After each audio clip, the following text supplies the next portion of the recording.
ஜெயம் கொடுக்கும் தேவனுக்கு கோடி கோடி சோத்திரம்.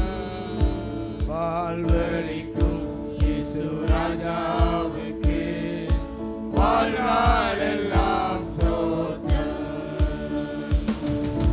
ஜெயம் கொடுக்கும் தேவனுக்கு கோடி கோடி சோத்திரம்.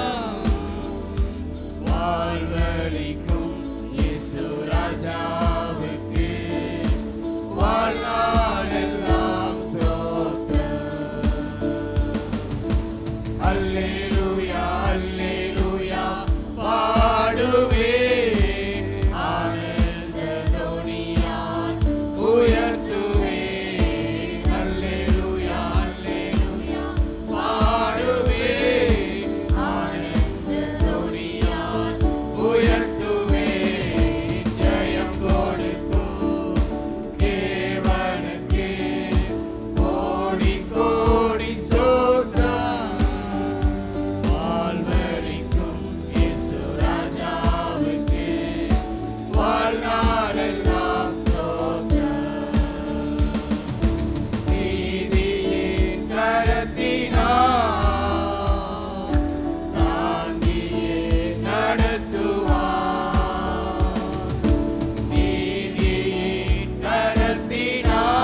சந்தோஷமா கரங்களை உயர்த்தி ஹல்லேலூயா, கரங்களை அசைத்து ஹல்லேலூயா.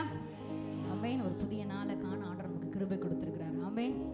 ஒவ்வொரு நாளையும் நம்ம கடப்பது ஆண்டவருடைய கிருபையினால, இன்னொரு நாளுக்குள்ள பிரவேசிப்பதும் ஆண்டவருடைய கிருபையினால மட்டும்தான். ஆமென். எத்தனை பேர் உணர முடிகிறது? ஆமென். என்னால் ஆகும்னு சொல்வதற்கு ஒன்றுமே இல்லை, எல்லாம் அவருடைய கிருபை. ஆமென். ஒவ்வொரு நாளும் நம்ம காலையில் எழும்புனதுலேருந்து இந்த நாள் முடிகிற வரைக்கும் நம்மளை சுற்றிலும் தாங்குகிறது கர்த்தருடைய கிருபை. நம்ம நிற்பதும் நிர்மூலமாகாதிருப்பதும் ஆண்டுடைய கிருபை மட்டும்தான். ஒவ்வொரு நாளும் ஆண்டுடைய கிருபைக்காக நன்றி செலுத்தணும். இன்னும் புதிய கிருபையை தாங்கப்பான்னு சொல்லி கேட்கணும். ஆமென். இத்தனை பேர் கேட்குறீங்க. நம்ம நிறைய விஷயங்களை ஆண்டவர்கிட்ட கேட்போம், எனக்கு அது வேணும் இது வேணும்னு சொல்லி. அப்பா உங்கள் கிருபை என் கூட இருந்தால் போதும்ப்பா, உங்கள் கிருபை எனக்கு தந்தால் போதும். ஆமென். உலகத்தில் ஓடுவதற்கும் உங்கள் குடும்பத்தை நடத்துவதற்கும் வாழ்வதற்கும் எல்லாவற்றுக்கும் தேவையான கிருபை ஆண்டவர் நிச்சயமாக நமக்கு தருவார். சேர்ந்து பாடி உயர்த்துவோமா? போற்றி துதிப்போம் என் தேவ தேவனை புதிய இதயத்தோடு. போற்றி துதிப்போம் என் தேவ தேவனை புதிய இதயம் உடனே. போற்றி துதிப்போம் என் தேவ தேவனை புதிய இதயம் உடனே. நேற்றும் என்றும் என்றும் மாறா இயேசுவை நாமே பாடி துதிப்போம். நேற்றும் என்றும் என்றும் மாறா இயேசுவை நாமே என்றும் பாடி துதிப்போம். பாடலாமா? இயேசு என்னும் நாமமே என் ஆத்துமாவின் கீதமே. இயேசு என்னும் நாமமே என் ஆத்துமாவின் கீதமே. என் நேசர் இயேசுவை நான் என்றும் போற்றி மகிழ்ந்திடுவேன். எல்லாரும் சேர்ந்து என் நேசர் இயேசுவை நான் என்றும் போற்றி மகிழ்ந்திடுவேன். கோர பயங்கரமான புயலில் கொடிய அலையின் மத்தியில் சேர்ந்து கோர பயங்கரமான புயலில் கொடிய அலையின் மத்தியில் காக்கும் கரம் கொண்டு வாதும் சேர்த்தழைத்த என்றும் பாடுவேன். காக்கும் கரம் கொண்டு வாதில் சேர்த்தழைத்த என்றும் பாடுவேன். இயேசு என்னும் நாமமே என் ஆத்துமாவின் கீதமே. இயேசு என்னும் நாமமே என் ஆத்துமாவின் கீதமே. என் நேசர் இயேசுவை நான் என்றும் போற்றி மகிழ்ந்திடுவேன். என் நேசர் இயேசுவை நான் என்றும் போற்றி மகிழ்ந்திடுவேன். நல்ல கரங்களை தட்டி ஆண்டவரை மகிமைப்படுத்துவோமா? ஆமென். ஹல்லேலூயா. இயேசு என்னும் இந்த உலகத்துல எல்லா நாமத்திலும் மேலான நாமம் எந்த நாமம்? கரங்களை உயர்த்தி சொல்லலாமா? இயேசுவின் நாமம். ஆமென். இயேசுவின் நாமம். வசனம் சொல்லுகிறது அவருடைய நாமத்தின் மேல், ஆமென், அவருடைய நாமத்தின் மேலே விசுவாசம் உள்ளவர்களை ஆண்டவர் உயர்ந்த அடைக்கலத்தில் வைப்பார். அவர் நாமத்தில் நம்பிக்கையாக இருக்கிறவங்க ஆண்டவர் சுகம் தருவார். அவங்க நாமத்தை சொல்லும்போது ஆண்டவர் விடுதலை தருவார். பேய்கள் ஓடும், வியாதி மறையும். ஆண்டோடைய நாமத்தில் அவ்வளோ வல்லம் இருக்கிறது. ஆண்டோடைய நாமத்தை சொல்லி சொல்லி இந்த பாடலை பாடும்போது, அப்பா தாய் தன் வாழகனை மறக்கலாம், ஆனால் என்னை ஒரு நாளும் மறவாதவர், என்னை ஒவ்வொரு நாளும் தாங்கி வருகிறீங்க, இந்த பூமியின் கடைசி மட்டும் என் கூட இருப்பேன்னு சொல்லி வாக்கு பண்ணியிருக்கிறார். உற்சாகமாக சேர்ந்து பாடலாமா? இயேசு என்னும் நாமமே என் ஆத்துமாவின் கீதமே. இயேசு என்னும் நாமமே என் ஆத்துமாவின் கீதமே. என் நேசர் இயேசுவை நான் என்றும் போற்றி மகிழ்ந்திடுவேன். என் நேசர் இயேசுவை நான் என்றும்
ஹalleluya. praise the Lord. ஹalleluya. சங்கீதக்காரனாகிய தாவீது விதமாக சொல்லுகிறார், இஸ்ரவேலின் துதிகளுக்குள் வாசமாயிருக்கிற தேவரீரே பரிசுத்தர். ஆமென். ஹalleluya. அந்த பரிசுத்த தேவனை நாம் ஆராதிக்கிறோம். இந்த பாடல்ல பாடணும், போற்றி துதிப்போம் எம் தேவனை புதிய இதயமுடனே அப்படின்னு. இன்னொரு இடத்துல எழுதியிருக்கு புனித இதயமுடனே அப்படின்னு எழுதியிருக்கு. அப்போது நம்ம பரிசுத்தத்தோடு போற்றி துதிக்கும் பொழுது நிச்சயமாய் நம் மத்தியிலே அசைவாடுகிறதற்கு போதுமானவராக இருக்கிறார். ஆமென். ஹalleluya. அவர் இஸ்ரவேலின் மத்தியிலே வாசமாய் இருக்கிற தேவன். நாம் பரிசுத்தமாய் கர்த்தரை ஆராதிக்கும் பொழுது நிச்சயமாய் அவர் நம் மத்தியிலே உலாவுகிறதற்கு, நம்மை நிரப்புகிறதற்கு, மகிமையினால் நிரப்புகிறதற்கு அவர் போதுமானவராக இருக்கிறார். இன்னொரு பாடலை கூட சேர்ந்து பாடி கர்த்தரை மகிமைப்படுத்துவோம். இஸ்ரவேலின் துதிகளில் வாசம் செய்யும் எங்கள் தேவன் நீர் பரிசுத்தரே, வாக்குகள் பல தந்து அழைத்து வந்தீர், ஒரு தந்தை போல என்னை தூக்கி சுமந்தீரே என்று சொல்லி நல்ல விடுதலையோடு துதித்து பாடி கர்த்தரை மகிமைப்படுத்துவோம். இஸ்ரவேலின் துதிகளில் வாசம் செய்யும் எங்கள் தேவன் நீர் பரிசுத்தரே, இஸ்ரவேலின் துதிகளில் வாசம் செய்யும் எங்கள் தேவன் நீர் பரிசுத்தரே, வாக்குகள் பல தந்து அழைத்து வந்தீர், ஒரு தந்தை போல என்னை தூக்கி சுமந்தீர், வாக்குகள் பல தந்து அழைத்து வந்தீர், ஒரு தந்தை போல என்னை தூக்கி சுமந்தீர், இனி நீர் மாத்திரமே, நீர் மாத்திரமே, நீர் மாத்திரமே எந்த சொந்தமானீர், உம்மை ஆராதிப்போம், ஆர்ப்பரிப்போம், உம் நாமத்தினால் என்றும் ஜெயம் எடுப்போம், இனி நீர் மாத்திரமே,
தேவன் நீ பரிசுத்தரே.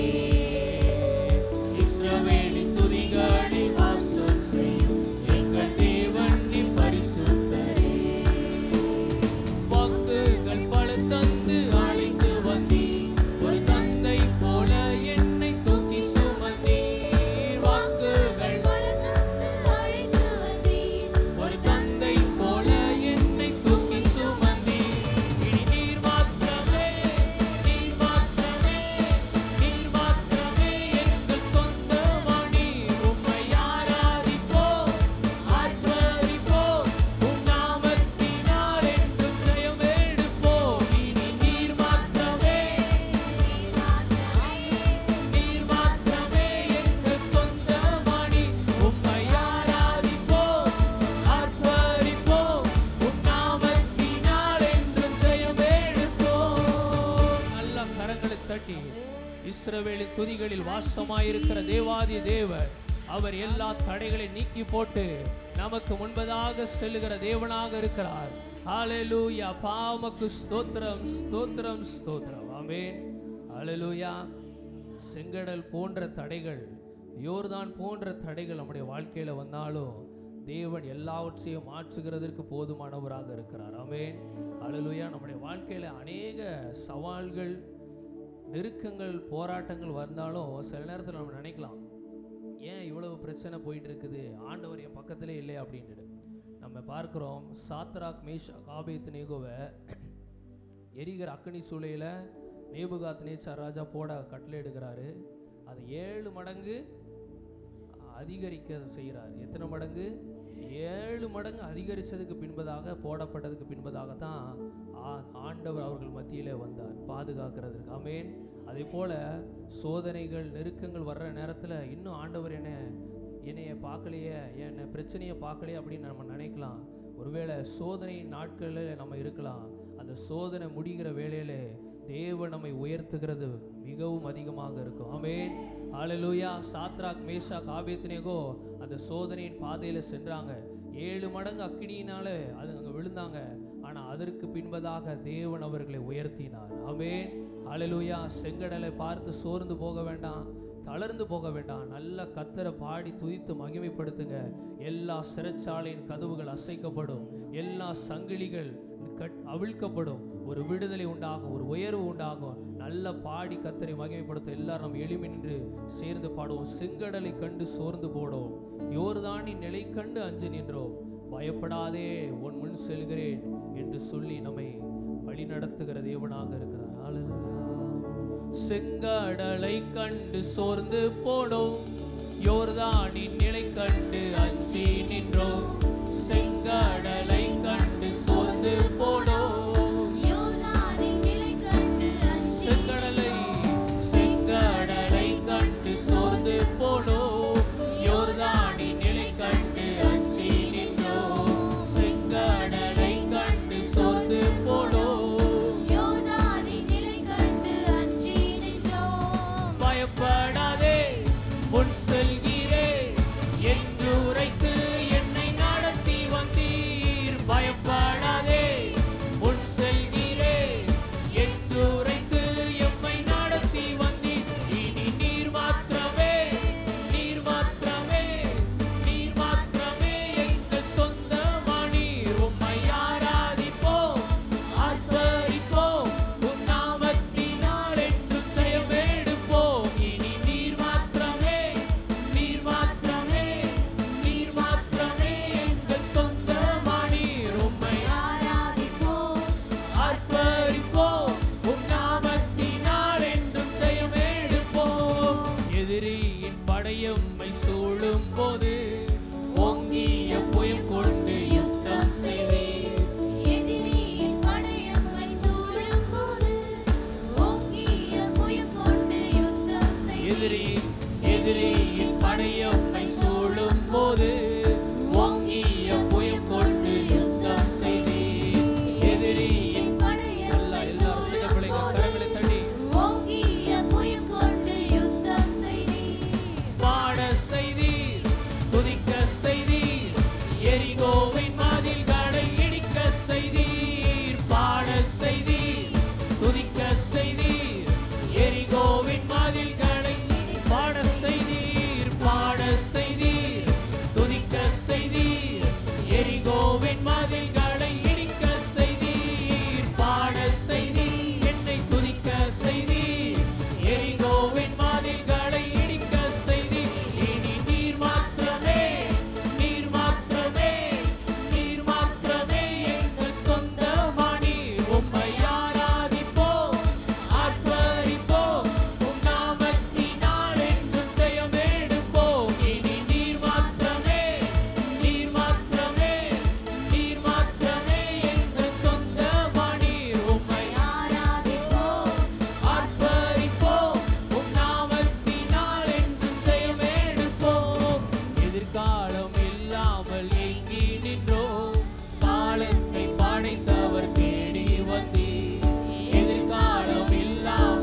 எல்லாரும் அறிக்கை செய்யலாமா? அப்பா, என்ன வந்தாலும் உங்க அன்பை விட்டு என்ன பிரிக்காதீங்கப்பா. என்ன வந்தாலும் கிறிஸ்துவின் அன்பை விட்டு ஒரு நாளும் என்னை பிரிக்க கூடாது. எதுவும் என்னை பிரிக்க முடியாது. அவருடைய அன்பு என்னை நெருக்கி ஏவுகிறது. ஆமென், ஹல்லேலூயா. ஆண்டவருடைய அன்பை நினைச்சுப்பா, நாங்க சிறுவர்களா இருக்கும்போது, எங்க தாயின் கருவில் இருக்கும்போதே எங்களை தெரிந்து கொண்டீங்கப்பா. எத்தனை பேர் உணர்றீங்க இந்த காலை நேரத்தில் ஆண்டுடைய அன்பு என்னை நெருக்கி ஏவுகிறது. ஆண்டுடைய அன்பின் அதிகமாக சூழ்ந்திருக்கிறது. என்னைக்கும் அழிந்து போயிருக்கக்கூடிய ஜனம் நம்ம. ஆனால் கர்த்தர் கிருபையா அவருடைய அன்பின் கயிறுகளால் ஒவ்வொரு நாளும் இழுத்து கொண்டிருக்கிறார்.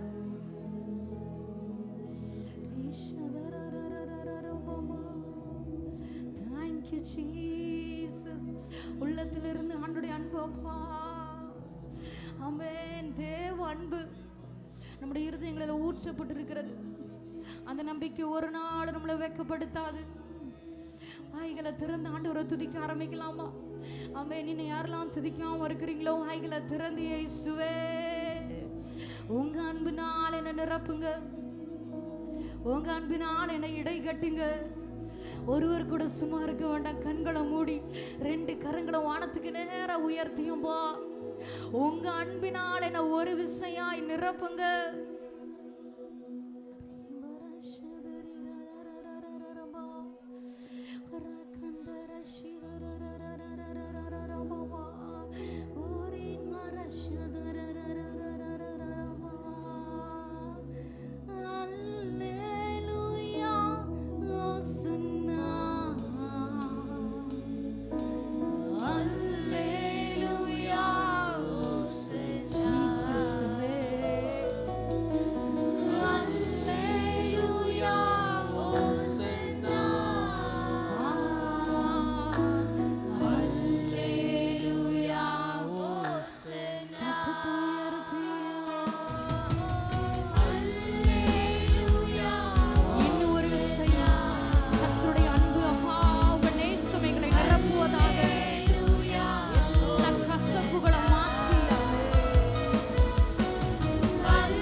இருக்கிற கசப்பு நீங்கணும், எனக்குள்ள இருக்கிற போராட்டங்கள் மாறணும். நான் முடிவு வரையும் தான் ஆண்டவருக்காக சாட்சியாக இருக்கணும். எத்தனை பேர் விரும்புகிறீங்கன்னு தெரில. அவர் வரும்போது நம்மளை கரமசைத்து கூட்டிகிட்டு போகணுன்னா அவருக்கு முன்பாக குற்றமற்றவர்களா, மாசற்றவர்களா, கரையற்றவர்களா அவருக்கு முன்பாக நிற்கணும். அவருடைய கோபம் நம்ம மேலே வராமல் இருக்கணும்னா அவருடைய பாதத்தை முத்தம் செய்யணும். ஆண்டவர் நோக்கி பார்த்தப்பா, எங்கேயோ வாழ்ந்து கொண்டிருந்த எங்களை நீங்கள் தேடி வந்தீங்க, எங்களை நீங்கள் ரட்சித்தீங்கப்பா. எங்கள் பாவங்களெல்லாம் கிழக்குக்கும் மேற்குக்கும் எவ்வளவு தூரமோ அவ்வளோ தூரமாக விளக்கினீங்க. ஆனாலும் உம்மை விட்டு, உங்கள் சமூகத்தை விட்டு பிரிந்து போன நாட்கள் உண்டு. இந்த காலை ஆராதனையில் மீண்டுமா எங்களை அர்ப்பணிக்கிறேன். அப்படியே அவனுடைய சமூகத்தில் நீங்களே அர்ப்பணிக்கலாமா? அப்பா, என் ஆவி ஆத்துமா சரீரத்தை உங்கள் சமூகத்தில் கொடுக்குறேன். என் ஆவி ஆத்துமா சரீரத்தை உங்கள் சமூகத்தில் அர்ப்பணிக்கிறேன். யாரும் கண்களை திறந்து வேடிக்கை பார்க்காண்டா, எல்லாரும் கண்களை மூடி. ஆமென். ஆண்டவருடைய பிரசன்னம் நம்ம மத்தியில் அசைவாடி கொண்டிருக்கிறது. ஆண்டவர் நமக்குள்ள உலாவி கொண்டிருக்கிறார். விட்டு கொடுக்காதவங்க இன்னும் விட்டு கொடுத்து, பா என்னை விட்டு கொடுக்குறேன்ப்பா, நான் விட்டு கொடுக்குறேன்ப்பா, என்னால் நிற்க முடியல, ஆனால் நீங்கள் என்னை நிற்க பலப்படுத்துங்கப்பா. எனக்கு திராணி இல்லைப்பா, ஆனால் நீங்கள் என்னை பலப்படுத்துங்கப்பா. என்னிடத்துல பலன் இல்லைப்பா, நீங்கள் எனக்கு பலன் தாங்க. என்னிடத்துல ஆறுதல் இல்லை, நீங்கள் எனக்கு ஆறுதலை கொடுங்க. அப்பா எனக்கு பலப்படுத்துங்கன்னு சொல்லி ஆண்டோடைய சமூகத்தில் நம்மளை என்னைக்கு முழுவதுமாக தாழ்த்துக்கிறோமோ, நான் ஒன்றுமில்லை, நீங்கள் மட்டும்பா, நீங்கள் மட்டும் மகிமைப்படுவீராக. என்னை முழுவதுமாக தாழ்த்துக்கிறேன் பா. எங்களை முழுவதுமாக உங்கள் சமூகத்தில் கொடுக்குறேன். அந்த சபையில் நிற்கிற ஒவ்வொருவரும் அப்பா குற்றமற்றவர்களாய் மாற, இன்னும் இன்னும் இன்னும் இன்னும் இன்னும் பரிசுத்தமாக, இன்னும் இன்னும் இன்னும் கிட்டி சேர எங்களுக்கு கிருபை தாங்க. அப்படியே ஒரு ஜெபமா ஆண்டவரிடத்துல கேட்கலாமா? எங்களுக்கு கிருபை தாங்கப்பா, எங்களுக்கு கிருபை தாங்கப்பா, எங்களுக்கு கிருபைகளை தாங்க. அடிக்கடி விழுந்து போகிற எல்லா அனுபவங்களை மாற்றுங்கப்பா, பலவீனங்களை நீக்கிடுங்கப்பா. புதிய பலனங்களை ஆளுகை செய்வதாக, புதிய பலனங்களை ஆளுகை செய்வதாக. எங்கள் சிந்தனைகளில் ஏற்படுகிற போராட்டங்கள் விலகுவதாக. ஆமென். எங்கள் சிந்தனைகளில் ஏற்படுகிற எல்லா போராட்டங்கள் இயேசுவின் நாமத்தினால் அது விலகுவதாக. எங்களை முழுவதுமாக அர்ப்பணிக்கிறேன். அடைய அந்நிய பாஷையில் பேசியப்பா எங்களை பரிசுத்தப்படுத்துங்க. ஆண்டவர் விரும்புகிறது ஒன்னே ஒன்றுதான், பரிசுத்தத்தோடு ஒரு தொழுது கொள்ளணும். பரிசுத்தம் இல்லாமல் தேவனை தரிசிக்க முடியாது. பா பரிசுத்தப்படுத்துங்க. தூயரே தூயரே சர்வ வல்லவர் நீரே. எத்தனை பேர் சொல்ல முடியும்? தூயரே தூயரே. எங்களை ஒரு விசையாய் சுத்திகரிங்க.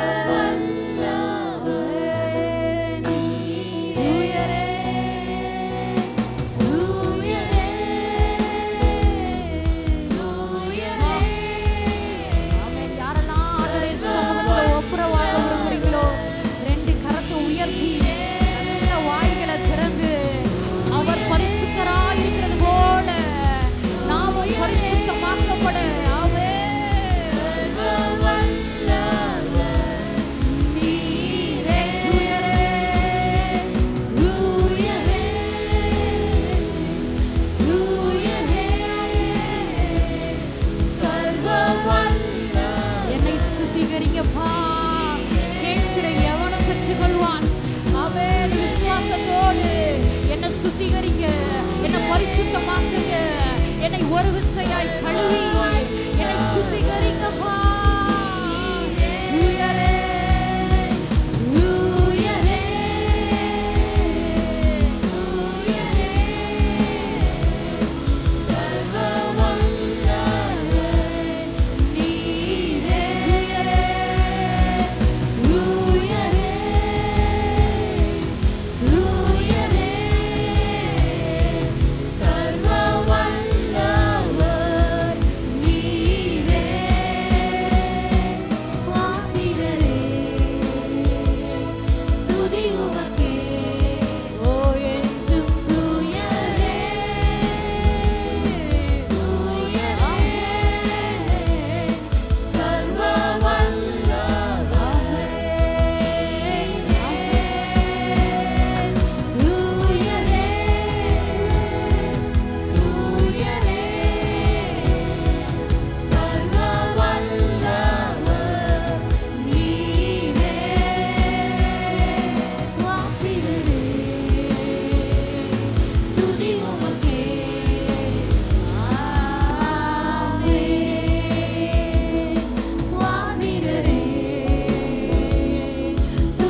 மகிமை செலுத்துவோமா? எல்லாரும் ஒரு நிமிடமா எங்களை கழுவி சுத்திகரித்து எங்களை சுத்திகரித்ததற்காக நன்றி. ஒரு விசையாய் எங்க பாவங்களை நீக்கி போட்டதற்காக ஆமென். நன்றி நன்றி நன்றி நன்றி நன்றி நன்றி நன்றி நன்றி அப்பா, உமக்கு நாங்க நன்றி சொல்லுவோம்.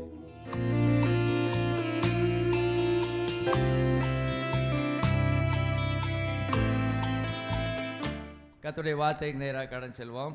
இந்த நாளின் செய்தியின் தலைப்பு, தேவனுடைய கோபத்தை தடுத்தவைகள் எவைகள்?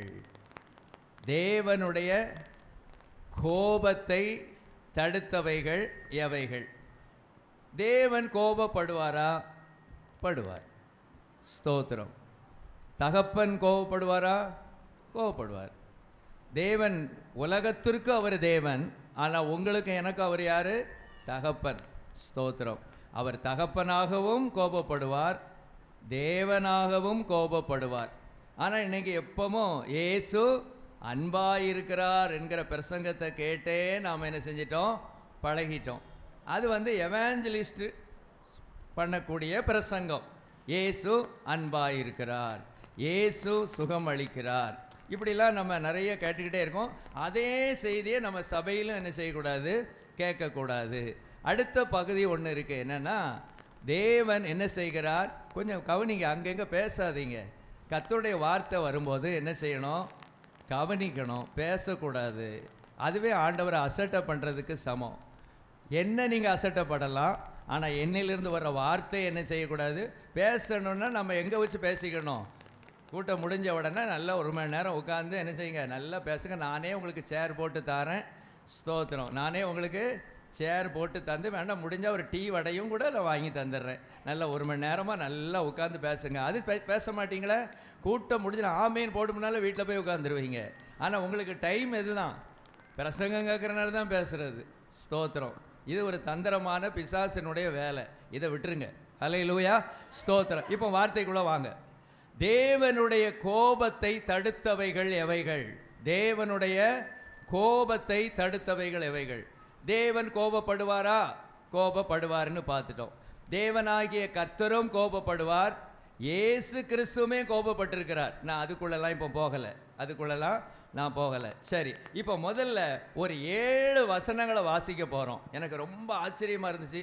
ஒருவேளை நிறைய இருக்கலாம். இந்த 7 வசனத்தை முதலாவதாக வாசிக்க போகிறோம். அதை நானே வாசிடுவேன், ஏன்னா நான் அப்படி எழுதி வச்சுருக்கேன். ஏன்னா நேரம் அதிகமாயிரும் பார்த்தீங்களா? அந்த 7 வசனத்திலும் கூட அவர் கோபப்பட்டாலும் கூட அதில் ஒரு என்ன இருக்குன்னா, ஒரு இரக்கம் இருக்குது அதில். அது எப்படின்னு நம்ம பார்க்க போகலாம். முதல்ல இந்த வசனத்தை வாசிடுவோம் பிரசங்கத்துக்கு ஆதாரமாக. அதை நீங்கள் வாசிருங்க. ஏசாயா 57:16.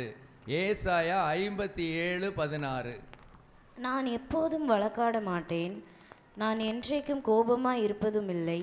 ஏனென்றால் ஆவியும் நான் உண்டு பண்ணின ஆத்துமாக்களும் என் முகத்துக்கு முன்பாக சோர்ந்து போகுமே. ஆண்டவர் சொல்றாரு, நான் என்றைக்கும் கோபமாய் இருப்பதில்லை. கோபப்படுவாராம், ஆனால் என்றைக்கும் அவர் என்ன செய்ய மாட்டாராம்? கோபமாய் இருப்பதில்லை. ஏனென்றால் ஆவியும் நான் உண்டு பண்ணின ஆத்துமாக்களும் என் முகத்துக்கு முன்பாக சோர்ந்து போகுமே. அவர் கோபப்பட்டுக்கிட்டே இருந்தால் நாம் என்ன செஞ்சிருவோமா? சோர்ந்து போய் விடுவோம், தளர்ந்து போய் விடுவோம். ஆகவே தேவன் என்ன சொல்றாரு? நான் என்றைக்கும் கோபமாக இருப்பதில்லை. ஆனால் கோபப்படுவாராம், ஆனால் எப்படி அவருடைய கோபம் எப்படி இருக்காதான்? நிரந்தரமாக இருக்காது, என்றென்றைக்கும் இருக்காது. சரி, நீங்கள் வசனத்தை எழுதி வச்சுக்கோங்க, நானே வாசிக்கிறேன். சங்கீதம் 78:38. அவரோ அவர்களை அழிக்காமல் இரக்கமுள்ளவராய் அவர்கள் அக்கிரமத்தை மன்னித்தார். அவர் தமது உக்கிரம் முழுவதையும் எழுப்பாமல் அநேகம் தரம் தமது கோபத்தை விலக்கி விட்டார். என்ன செஞ்சார் பாருங்க? அவரோ அவர்களை அழிக்காமல், இஸ்ரவேல் ஜனங்களை இரக்கமுள்ளவராய் அவர்கள் அக்கிரமத்தை மன்னித்தார். அவர் தமது உக்கிரம் முழுவதையும் எழுப்பாமல் அநேகம் தரம் தமது கோபத்தை விலக்கிவிட்டார். 85ஆம் சங்கீதம் 3ஆம் வசனம். உமது உக்கிரத்தை எல்லாம் அடக்கி கொண்டு உமது கோபத்தின் எரிச்சலை விட்டு திரும்பினீர். எப்படியா ஆண்டவர் என்ன செஞ்சாராம்? உக்கிரத்தை எல்லாம், உக்கிரம்னா என்னது? கோபம். கோபத்தை என்ன செய்தாராம்? அடக்கி கொண்டாராம். மனிதர்களாகிய நம்மீது காட்டாமல் அவருக்கு கோபம் வருது. ஏன் கோபம் வருது? மனிதர்களாகிய நாம் பாவம் செய்கிற வேளையிலே, ஆண்டவரை விட்டு நம்ம தூரம் போகிற வேளையிலே அவருக்கு என்ன வருது? கோபம் வருது. ஆனாலும் அவர் என்ன செய்கிறாராம்? அந்த கோபத்துக்கு தக்கதான தண்டனையை நமக்கு தராமல் அவர் என்ன செய்கிறாராம்? அடக்கி கொள்ளுகிறார். உமது கோபத்தின் எரிச்சலை விட்டு திரும்பினீர். உமது கோபத்தின் எரிச்சலை விட்டு திரும்பினீர். ஏசாயா 12:1 பின்பகுதியில், நீர் என்மேல் கோபமாய் இருந்தீர், ஆனாலும் உம்முடைய கோபம் நீங்கிற்று, நீர் என்னை தேற்றுகிறீர். எப்படிப்பட்ட வார்த்தை பாருங்க இதெல்லாம். நீர் என்மேல் கோபமாய் இருந்தீர், ஆனாலும் உம்முடைய கோபம் நீங்கிற்று, நீர் என்னை தேற்றுகிறீர். சரி, ஏசாயா 48:9 என் நாமத்தின் நிமித்தம் என் கோபத்தை நிறுத்தி வைத்தேன். ஆண்டவர் சொல்றாரு, என் நாமத்தின் நிமித்தம் கோபத்தை நிறுத்தி வைத்தேன், உன்னை சங்கரிக்காதபடிக்கு நான் என் புகழ்ச்சி நிமித்தம் உன்மேல் பொறுமையாயிருப்பேன். விளங்குதா வசனம்? இந்த வசனங்கள்லாம் நீங்கள் திருப்பி வாசிக்கணும் வீட்டில் போய். ஆண்டவர் எப்படி இருக்கிறாரு? கோபப்பட்டாலும் கூட அந்த கோபத்தில் என்ன இருக்குது? அடுத்த பகுதியில் ஒரு இரக்கம், ஒரு அன்பு, ஒரு காருண்யம். அவர் சொல்கிறாரு, என் நாமத்தின் நிமித்தம் கோபத்தை அவர் என்ன செஞ்சாராம்? நிறுத்தி வச்சாராம். ஆக்சுவலாக நமக்கு அவர் நம்ம மேலே கோபப்பட்டிருக்கணும், நாம் அழிந்து போயிருக்கணும். ஆனால் கோபம் நம்ம மேலே வராதபடி அந்த கோபத்தை என்ன செஞ்சாராம்? நிறுத்தி வைத்தாராம். உன்னை சங்கரிக்காதபடிக்கு நான் என் புகழ்ச்சி நிமித்தம் உன்மேல் பொறுமையாயிருப்பேன். 5வது ஏசாயா 54:8-9. ஏசாயா 54:8-9. அற்ப காலம் மூண்ட கோபத்தினால் என் முகத்தை இமைப்பொழுது உனக்கு மறைத்தேன். அற்ப காலம் மூண்ட கோபத்தினால் என் முகத்தை இமைப்பொழுது உனக்கு மறைத்தேன், ஆனாலும் நித்திய கிருபையுடன் உனக்கு இறங்குவேன் என்று கர்த்தராகிய மீட்பர் சொல்லுகிறார். இது எனக்கு நோவாவின் காலத்தில் உண்டான வெள்ளம் போல் இருக்கும். நோவாவின் காலத்தில் உண்டான வெள்ளம் இனி பூமியின் மேல் புரண்டு வருவதில்லை என்று நான் ஆணையிட்டது போல உன்மேல் நான் கோபம் கொள்வதில்லை என்றும் உன்னை நான் கடிந்து கொள்வதில்லை என்றும் ஆணையிட்டேன் என்று சொல்லுகிறார். ஹல்லேலூயா, ஸ்தோத்திரம். பாருங்க, நம்முடைய தேவன் அவர் கோபப்பட்டார்னா நம்மால் என்ன செய்ய முடியாது? நிற்க முடியாது, பொசுங்கிடுவோம், அழிஞ்சிருவோம். அடுத்தது 6வது ஏசாயா 60:10 பின்னால் சொல்கிறார், பின்பகுதியில் சொல்கிறாரு, என் கடும் கோபத்தினால் உன்னை அடித்தேன், ஆனாலும் என் கிருபையினால் உனக்கு இறங்கினேன். என் கடும் கோபத்தினால் அவர் என்ன செஞ்சாராம்? அடித்தாராம். அடிக்கிறது எப்படி அடிக்கிறாரு தெரியுமா? Price the Lord. எப்படி அடிக்கிறாரு? அவர் உண்மையிலே அடித்தார்னா நம்ம என்ன ஆயிடுவோம்? ஸ்தோத்திரம். எனக்கு முந்தைய ஒரு சரி ஞாபகம் இருக்குது, 10 வருஷத்துக்கு முன்னால் இருக்கும். மாதையா பிரதர் ஒரு கம்பை தூக்கிட்டு வந்தார். அப்போ இவர் சின்னவர், அவன் என்ன கவனிக்கலை, இன்னும் ஏதோ எங்கேயோ இருக்கான். ஸ்தோத்திரம். இப்போ அவர் சின்ன பையன், இவன் ஏதோ ஒரு சேட்டையை பண்ணிட்டான். ஒரு பெரிய கம்பை தூக்கிட்டு வந்தார். நானும் இப்போ அடித்து பின்னிடுவாருன்னு நினச்சேன். அடி பின்னிட்டார் என்னங்கன்னு. அவன் இப்படி ஓடி அப்படி ஓடி போயிட்டான். இவருங்க நின்றுட்டு இப்படியே பார்த்துக்கிட்டு இருக்கார். அடிக்கவே இல்லை. வந்தது எதுக்கு தான்? அடிக்க தான், கம்பு. ஸ்தோத்திரம். இன்றைக்கி நாம் நம்ம பிள்ளைகளுக்கு அப்படி தான் அடிக்கிறதும், அப்படி லேசாக வலிக்காதபடி நம்ம பிள்ளைகளுக்கு என்ன செய்கிறோம்? அடிக்கிறோம். இதே மாதிரி தான் நம்முடைய தேவன். ஆக்சுவலாக நம்ம அடிக்கணும். அவர் சொல்கிறாரு, என் கடும் கோபத்தினால் உன்னை அடித்தேன், ஆனாலும் என் கிருபையினால் உனக்கு இறங்கினேன். எப்படி இப்போ நினைக்கவே ஆச்சரியமாக இருக்குது. எரேமியா 3:12 ஆண்டவர் சொல்கிறார் பின்பகுதியில், நான் உங்கள் மேல் என் கோபத்தை இறங்க பண்ணுவதில்லை, நான் கிருபையுள்ளவர் என்று கர்த்தர் சொல்லுகிறார், நான் என்றைக்கும் கோபம் வைக்க மாட்டேன். இது அடுத்த பகுதியை நான் உங்களுக்கு காண்பிக்கிறேன். தேவன் கோபப்பட்டாலும் எப்படி இருக்கிறாரு, அவருடைய தன்மை எப்படி இருக்கிறது என்று நம்ம என்ன செஞ்சிட்டோம்? பார்த்துட்டோமா இல்லையா? பாருங்க, கோபப்பட்டாலும் என்ன செய்கிறாராம்? அக்கிரமத்தை மன்னிக்கிறாராம். உக்கிரம் முழுவதையும் எழுப்பாமல் கோபத்தை விலக்கி விட்டாராம். உக்கிரத்தை அடக்கி கொண்டாராம். எரிச்சலை விட்டு திரும்பினாராம். அப்போ கோபம் நீங்கிட்டான், தேற்றுகிறாராம். கோபத்தை நிறுத்தி வச்சாராம். கோபம் நம்மில் வராதபடிக்கு பொறுமையாக இருந்தாராம். கொஞ்சம் அற்ப காலம் மூண்ட கோபத்தினால் என் முகத்தை மறைத்தேன், ஆனாலும் நித்திய கிருபையுடன் உனக்கு இறங்குவேன். இப்படி நம்ம பார்த்துக்கிட்டே இருக்கோம். இப்படி நல்லா இந்த வசனத்தை திருப்பி ஒருக்கா பாருங்கள். நம்முடைய தேவனாகிய கர்த்தர் கோபப்பட்டாலும் கூட அதில் ஒரு நன்மையை நமக்கு என்ன செஞ்சிருக்கிறார், வைத்திருக்கிறார். பிரைஸ் தி லார்ட், ஸ்தோத்திரம். இப்போ நாம் என்ன பார்க்க போகிறோம், சில மனிதர்கள் என்ன செய்தாங்க, தப்பு செய்தாங்க. தேவன் என்ன செய்தார், கோபப்பட்டார். கோபப்பட்டாலும் அந்த கோபத்திலிருந்து தப்பித்து கொள்வதற்கு, அந்த கோபத்தை தடுப்பதற்கு இதாக இருக்குமா, அந்த கோபத்தை தடுப்பதற்கு அவங்க என்ன செஞ்சாங்க அப்படின்னு இப்போ நம்ம பார்க்க போகிறோம். அதாவது தேவன் கோபப்பட்டார், தேவன் கோபப்படுகிறார். அந்த கோபத்தை தடுப்பதற்கு அவங்க என்ன செய்தார்கள் அப்படின்னு நம்ம இப்போ பார்க்க போகிறோம். இப்போ வாசிப்போம். 2 நாளாகமும் 19:1-3 வரைக்கும். 2 நாளாகமும் 19:1-3 வரைக்கும். யூதாவின் ராஜாவாகிய யோசபாத் எருசலேமில் உள்ள தன் வீட்டிற்கு சமாதானத்தோடு திரும்பி வந்தான். அப்பொழுது ஆனானியின் குமாரனாகிய யெகூ என்னும் ஞான திருஷ்டிக்காரன் புறப்பட்டு அவனை சந்தித்து ராஜாவாகிய யோசபாத்தை நோக்கி, துன்மார்க்கனுக்கு துணை நின்று கர்த்தரை பகைக்கிறவர்களை நீ சிநேகிக்கலாமா? இது நிமித்தம் கர்த்தருடைய கடுங்கோபம் உம்மேல் வர இருந்தது. ஆகிலும் நீர் விக்கிரக தோப்புகளை தேசத்தை விட்டு அகற்றி தேவனை தேட உம்முடைய இருதயத்தை நேராக்கின விஷயத்தில் நன்மையான காரியங்கள் உம்மிடத்தில் காணப்பட்டது உண்டு என்றான். யோசபாத்தினுடைய காரியம் நமக்கு இதில் நீங்கள் நல்லா படிச்சிருந்தீங்கன்னா தெரிஞ்சிருக்கும். யோசபாத் ஆகாபோடு சேர்ந்து யுத்தத்துக்கு போனது தேவனுக்கு என்ன செய்யலை, பிடிக்கலை. ஆகவே தான் ஆண்டவர் அனானியின் மூலமாக அவர் சொல்லுகிறாரு, நீ துன்மார்க்கனுக்கு துணை நின்று கர்த்தரை பகைக்கிறவர்களை நீர் சிநேகிக்கலாமா? இது நிமித்தம் கர்த்தருடைய கடுங்கோபம் உம்மேல் வர இருந்தது. இதனால் இது பார்த்தா ஒரு சின்ன காரியம் மாதிரி தெரியுது. தேவனை பகைக்கிறவர்களோடு ஐக்கியம் வைப்பது, தேவனை பகைக்கிறவர்களை சிநேகிப்பது தேவனுக்கு என்ன செய்யலை, பிடிக்கவே இல்லை. ஆகவே தேவனுடைய கோபம் அவர் மேலே என்ன செஞ்சுதான், வர இருந்துதான்.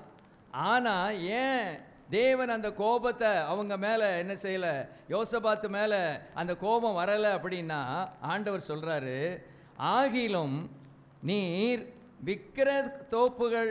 விக்கிரக தோப்புகளை தேசத்தை விட்டு அகற்றி தேவனை தேட உம்முடைய இருதயத்தை நேராக்கின விஷயத்தில் நன்மையான காரியங்கள் உம்மிடத்தில் காணப்பட்டது உண்டு என்றான். அல்லேலூயா. நாம் செய்கிற சில பாவங்கள், தேவனுக்கு விரோதமாக நாம் செயல்படுகிற சில காரியங்கள் தேவனை கோபப்படுத்துகிறது.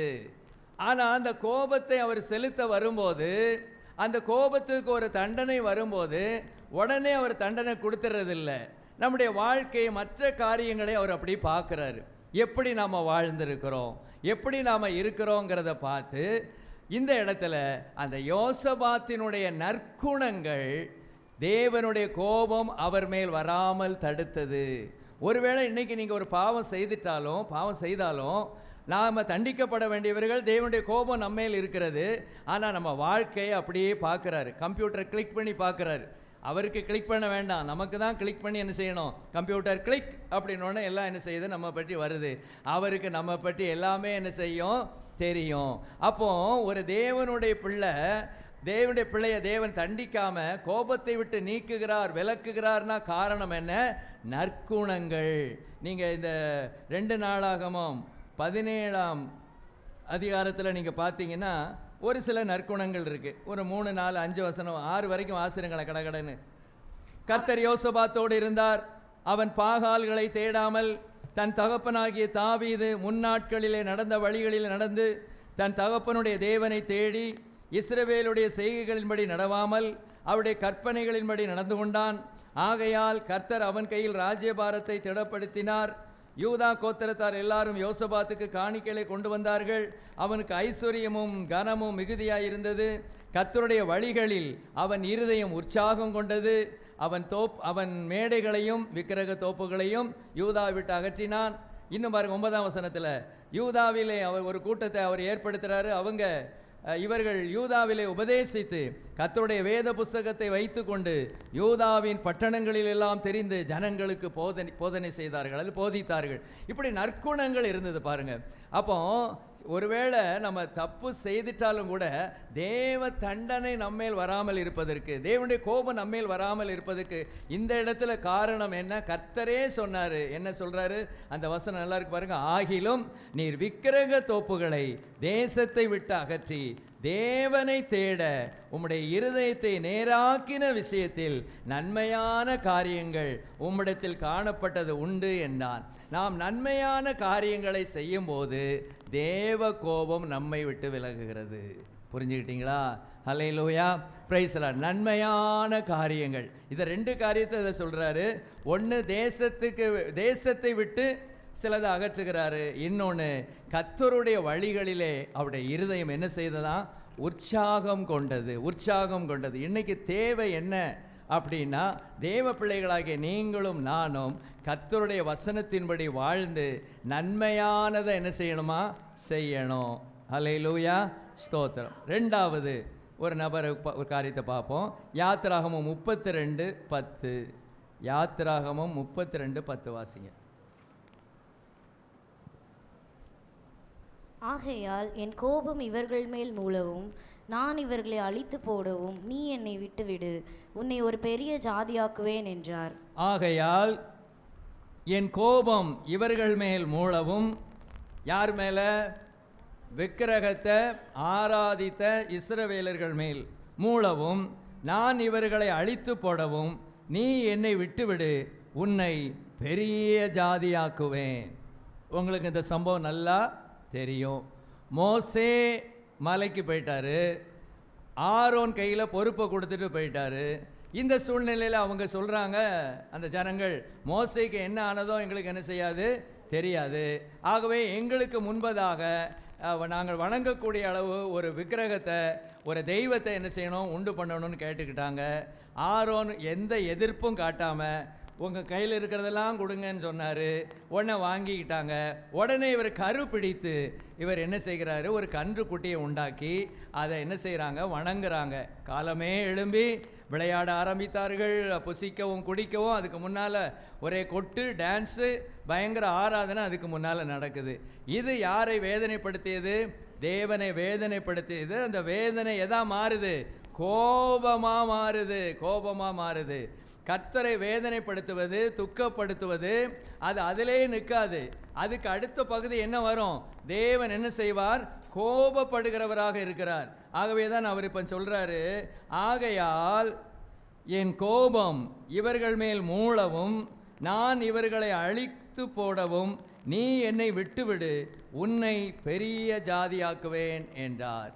இப்போ இந்த சூழ்நிலையில் இந்த மோசே என்ன பண்ணுறாருன்னா, இதை தடுக்க பிரயாசப்படுகிறார். என்ன செஞ்சார்?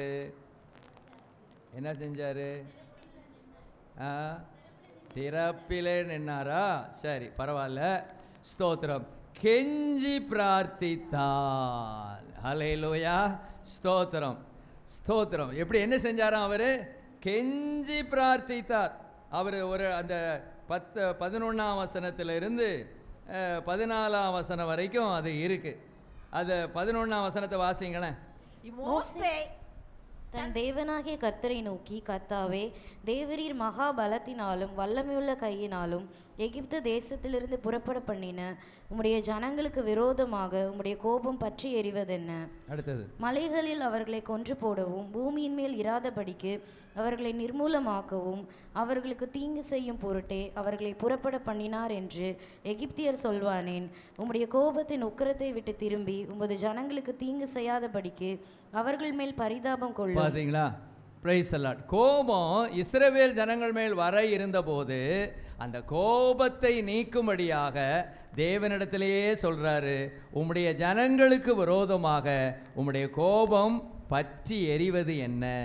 உம்முடைய கோபத்தின் உக்கிரத்தை விட்டு திரும்பி உமது ஜனங்களுக்கு தீங்கு செய்யாதபடிக்கு அவர்கள் மேல் பரிதாபம் கொள்ளும். ஆண்டவரே, இவங்களை நீங்கள் பார்க்காதீங்க. ஆபிரகாம், ஈசாக்கு, இஸ்ரவேல் அவங்களெல்லாம் நினச்சி அவங்க எவ்வளோ உத்தமம் உண்மையுமா இருந்தாங்கங்கிறத நினச்சி, ஆண்டவரே இவங்களை எப்படியாவது நீங்கள் விடுவிச்சிடணும் ஆண்டவரே என்று சொல்லி கெஞ்சி பிரார்த்தித்தான்.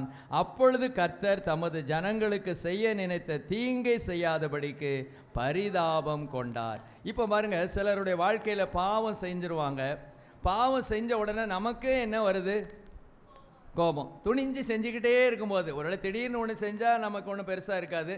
சரி, ஏதோ அவங்க ஒரு சூழ்நிலையில் தப்பு பண்ணிட்டாங்க, இனிமேல் அவங்க மனம் திரும்பிடுவாங்க அப்படின்னு நம்ம விட்டுருவோம். ஆனால் சில சமயங்களில் துணிஞ்சு பாவம் செய்துக்கிட்டு இருக்கும்போது தேவனுடைய கோபம் அவர்கள் மேலே என்ன செய்யுது? இருக்குது. நாம் அதை சிம்பிளாக போதனை மாத்திரம் கொடுக்காமல் நாம் அடுத்தது என்ன செய்யணும்னு ஆண்டு விரும்புகிறாரு. நீங்களும் நானும் அவர்களுக்காக தேவ சமூகத்திலே விழுந்து கிடக்க வேண்டும். சிஸ்டர் சொன்ன மாதிரி திறப்பிலே நிற்க வேண்டும், கெஞ்சி பிரார்த்திக்க வேண்டும் அவங்களுக்காக, அவங்க சார்பில். ஏன்னா அவங்க பாவத்தில் இருக்கிறாங்க, தேவ தண்டனை அவங்க மேலே இருக்குது, தேவனுடைய கோபம் அவங்க மேலே இருக்குது. இப்படியே நம்ம விட்டுக்கிட்டு இருந்தால் அந்த குடும்பம் அழிஞ்சு போயிடும், அந்த பிள்ளைகள் அழிஞ்சு போயிடுவாங்க, ஒன்றும் இல்லாமல் ஆயிடுவாங்க.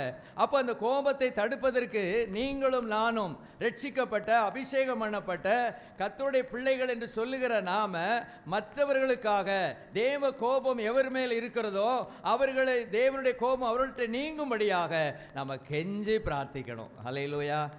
அது எவ்வளவு வல்லமுள்ள ஜெபம் தெரியுமா? அதனால அப்பொழுது கர்த்தர் தமது ஜனங்களுக்கு செய்ய நினைத்த தீங்கை செய்யாதபடிக்கு பரிதாபம் கொண்டார். ஹல்லேலூயா. அப்போ கோபம் ஒரு நபர் மேலே இருக்குது, உங்கள் பிள்ளை மேலேயே தேவ கோபம் இருக்கிறத நீங்கள் உணர்வீங்க, உணரக்கூடும். அல்லது சபையில் உள்ள சிலர் மேலே தேவ கோபம் இருக்கும், அதை அப்படியே விட்டுறாம அவன் புத்திக்கு அவன் அப்படி தான் இருப்பான், அவன் போட்டோம், அது நமக்கு என்ன, நம்ம வேலையை நம்ம பார்ப்போம், நம்ம குடும்பத்தையும் நம்ம பிள்ளைகளையும் நாம் பார்ப்போம். அவருக்கு அதில் ஒரு சோதனை வந்தது பாருங்க. ஆண்டவர் சொல்கிறாரு, நீ என்னை விட்டு விடு, உன்னை ஒரு பெரிய ஜாதியாக்குவேன். எப்போ என்னை விட்டுருப்பா, என்ன விட்டுரு, இவங்களை அழிக்கிறதுக்கு என்ன விட்டுரு, உன்னையும் உன் பிள்ளையும் உன் குடும்பத்தையும் நான் ஓஹோன்னு வைப்பேன், அது போதாதான் உனக்கு, உன் குடும்பம் நல்லா இருக்குமே அது போதாதான் உனக்கு அப்படின்னு அவர் சொன்னபோது ரொம்ப நம்மள சிலர் என்ன செஞ்சிருவோம்? ரொம்ப சந்தோஷம் ஆண்டவரே, thank you very much, very very very thank you, என் பிள்ளைகளை நல்லா வச்சிருவீர்ல, என் பிள்ளைகளை நல்லா உயர்த்திடுவீர்களா, இது போதும், அழிச்சு தள்ளும். எவ்வளவு திமிரு இருந்தால் இந்த இஸ்ரவேலர் அந்த தேவனை வணங்காமல் அந்த அந்த விக்கிரகத்தை வணங்குவாங்க, அடித்து தள்ளும் ஆண்டவரேன்னு சொல்லிட்டு நம்மகிட்ட பேசாமல் போயிடுவோம். ஆனால் அவர் அப்படி செய்யாமல் தேவ சமூகத்தில் கெஞ்சி பிரார்த்தி, அந்த வார்த்தை பயங்கரமாக இருக்குது, என்னை விட்டு விடு, விட்டுரு, அப்படி பிடிச்சிருக்காரு பாருங்க. பிடி, உடும்பு பிடி, அந்த பிடி பாருங்க. நாம் பிடிக்கிற பிடியில் நம்ம சபையில் மேலே இருக்கிற கோபம், தேவ பிள்ளைகள் மேலே இருக்கிற கோபம் மாறி தேவன் என்ன செஞ்சோம்? பரிதாபம் கொண்டு அந்த தீங்கு என்ன செய்யக்கூடாது? செய்யக்கூடாது. தேவனுடைய கோபம் யார் மேலேயே இருக்குதுன்னா நடக்கட்டும், அவனுக்கு அப்படித்தான் நடக்கணும். எனக்கு விரோதமாக பேசினால அப்படித்தான் நடக்கணும். இப்படி சொல்றது ஈஸி, அவங்களுக்காக தேவ சமூகத்தில் விழுந்து கிடப்பது கடினம். ஒரு தேவனுடைய பிள்ளை, அதுதான் அவரை உருவாக்குகிறதுக்கு தேவன் அவ்வளவு வருஷம் எடுத்துக்கொண்டார். 40 years, 40 ஆண்டுகள் எடுத்துக்கொண்டார். காரணம் என்ன? முதல்ல அவர் நினைச்ச நேரத்தில் வந்திருந்தா அத்தனை பேரும் இவரே காலி பண்ணியிருப்பார். இந்த ராஜாக்கள் சொல்லுவாங்க, அவன் மேலே போய் விழு அப்படின்னு. இதுக்கு யாரெல்லாம் காரணம்? அவ்வளவரையும் கொண்டு வா, வரிசையை நிப்பாட்டு, அவ்வளவரையும் வெட்டி தள்ளிடு அப்படின்னு என்ன செஞ்சிருப்பாரு, சொல்லியிருப்பாரு. ஆனால் அப்படியே இல்லை. அந்த 40 வருஷ ட்ரைனிங் அவருக்கு என்ன செய்யணும்னு என்ன செய்தது? கற்றுக் கொடுத்தது. ஹல்லேலூயா. இதே சம்பவத்தில் உபாகமம் 3:16 9:20 வாசிங்க. உபாகமும் 9:20. ஆரோன் மேலும் கர்த்தர் மிகவும் கோபம் கொண்டு அவனை அழிக்க வேண்டும் என்றிருந்தார். அப்பொழுது ஆரோனுக்காகவும் விண்ணப்பம் பண்ணினார். சரி, இந்த விஷயத்தில் கர்த்தர் யார் மேலேயும் கோபம் கொண்டிருந்தாராம்? ஆரோன் மேலும் கர்த்தர் மிகவும் கோபம் கொண்டு. ஏன் ஆண்டவருக்கு ஆரோன் மேலே கோபம்? ஜனங்கள் தான் அப்படி சொல்கிறாங்க. ஒரு விக்கிரகத்தை உண்டு பண்ணணும்னு சொல்கிறாங்க. மோசேக்கு என்ன ஆனதோ நமக்கு தெரியாதுன்னு சொல்கிறாங்க. அப்போ இவர் என்ன சொல்லியிருக்கணும்? ரெசிஸ்ட் பண்ணியிருக்கணும், அதை எதிர்த்து நின்றுருக்கணும். எப்பா, மோசைக்கெல்லாம் ஒன்றும் ஆகலை, அவர் வர வேண்டிய நேரம் என்ன செஞ்சிருவார்? வந்துருவார். தேவன் வாக்கு கொடுத்துருக்காரு, அவர் தான் நமக்கு தலைவர், வந்துருவார். நீங்கள் ரொம்ப அவசரப்படாதீங்க, நீங்கள் இந்த மாதிரிலாம் செய்ய முடியாது.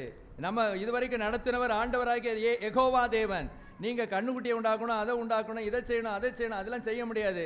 நீங்கள் என்ன செய்யணுமோ செய்கிறதை செஞ்சு பாருங்கள் அப்படின்னு தைரியமாக நின்றுக்கணும். இவர் ஜனங்களுக்கு பயந்துட்டார். ஸ்தோத்திரம். இவங்க யாருக்கு பயந்துட்டாரு?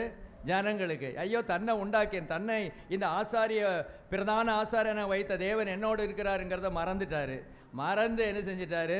அவர் அதுக்கு ஓகே சொல்லிட்டாரு, சாங்ஷன் பண்ணிட்டாரு. ஆகவே கர்த்தர் யார் மேலேயும் இப்போ கோபப்பட்டார்? ஆரோன் மேலும் கர்த்தர் மிகவும் கோபம் கொண்டு அவனை அழிக்க வேண்டும் என்றிருந்தார்.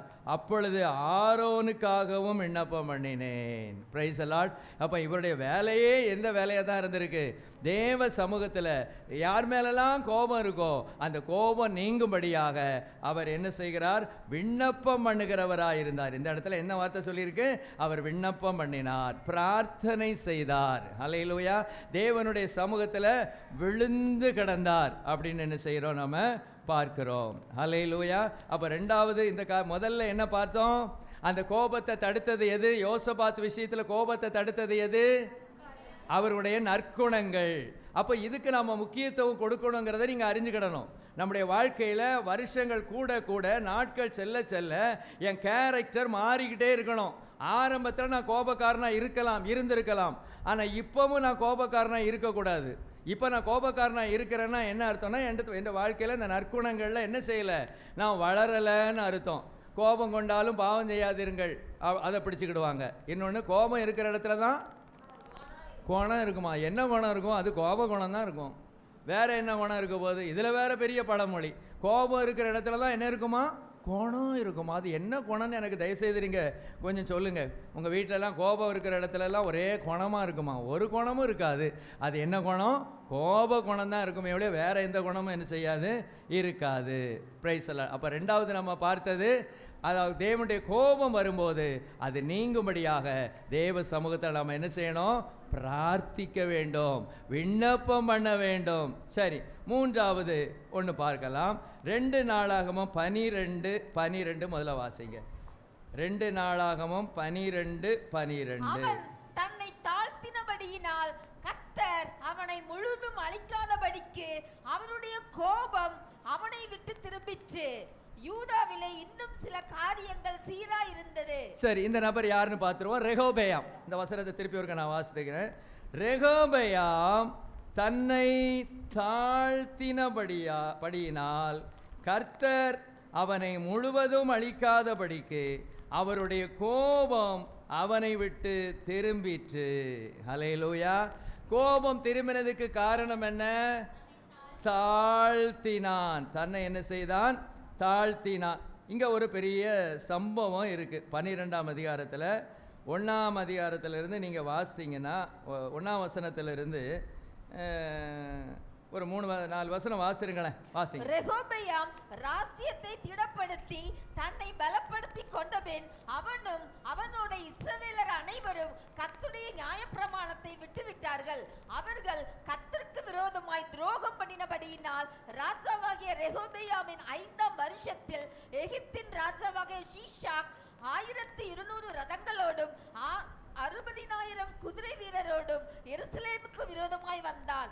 அவனோட கூட எகிப்திலிருந்து வந்த லூபியர். சரி, 5ஆம் வசனம்.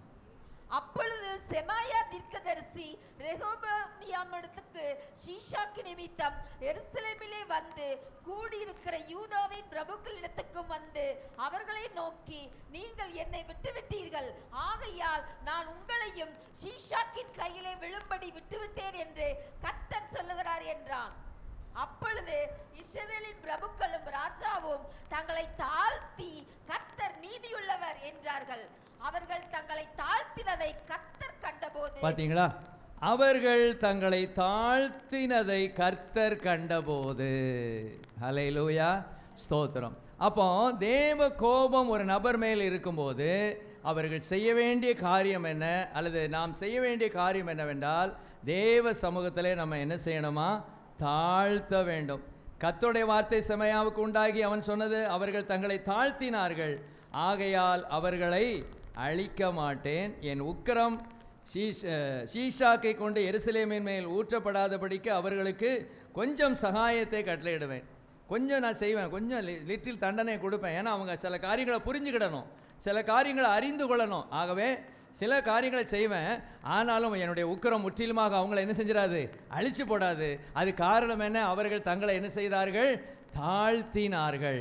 தாழ்மை உள்ளவர்களுக்கும் கிருபை. இன்னைக்கு பாருங்க, அநேக கர்த்தருடைய பிள்ளைகளானா இருந்தாலும் கூட இந்த தாழ்மை என்கிற அந்த குணம் கிடைக்கிறதுக்கு ரொம்ப கஷ்டப்படுறாங்க. அவரவருக்கு அவரவர் ரொம்ப ரொம்ப நம்மே ரொம்ப உயர்வாக நம்ம நினைக்கிறோம். ஸ்தோத்திரம். நம்ம அதாவது ஒரு நல்லா நினைக்கிறதுல தப்பு இல்லை, ஆனால் அளவுக்கு மிஞ்சி நம்ம ரொம்ப உயர்வாக என்ன செஞ்சிடக்கூடாது, நினைத்திடக்கூடாது. நம்முடைய கட்ஸ் எவ்வளவுன்னு தெரியணும். நமக்கு இருக்கிற அந்த வல்லமை எவ்வளவு, நமக்கு இருக்கிற அதிகாரம் எவ்வளவு, நமக்கு இருக்கிற ஞானம் எவ்வளவு, இது கண்டிப்பாக நமக்கு என்ன செய்யணும், தெரிந்திருக்கணும். அதுவும் இந்த பாருங்க, தேவனுடைய தண்டனை வர இருந்த போது இவங்க எல்லாரும் சேர்ந்து என்ன செய்தாங்க? தேவ சமூகத்தில் தங்களை தாழ்த்தி, கர்த்தர் நீதி உள்ளவரப்பா ஆண்டவரே, நாங்கள் அநீதி உள்ளவர்கள் தான். அதான் அதனுடைய அர்த்தம்.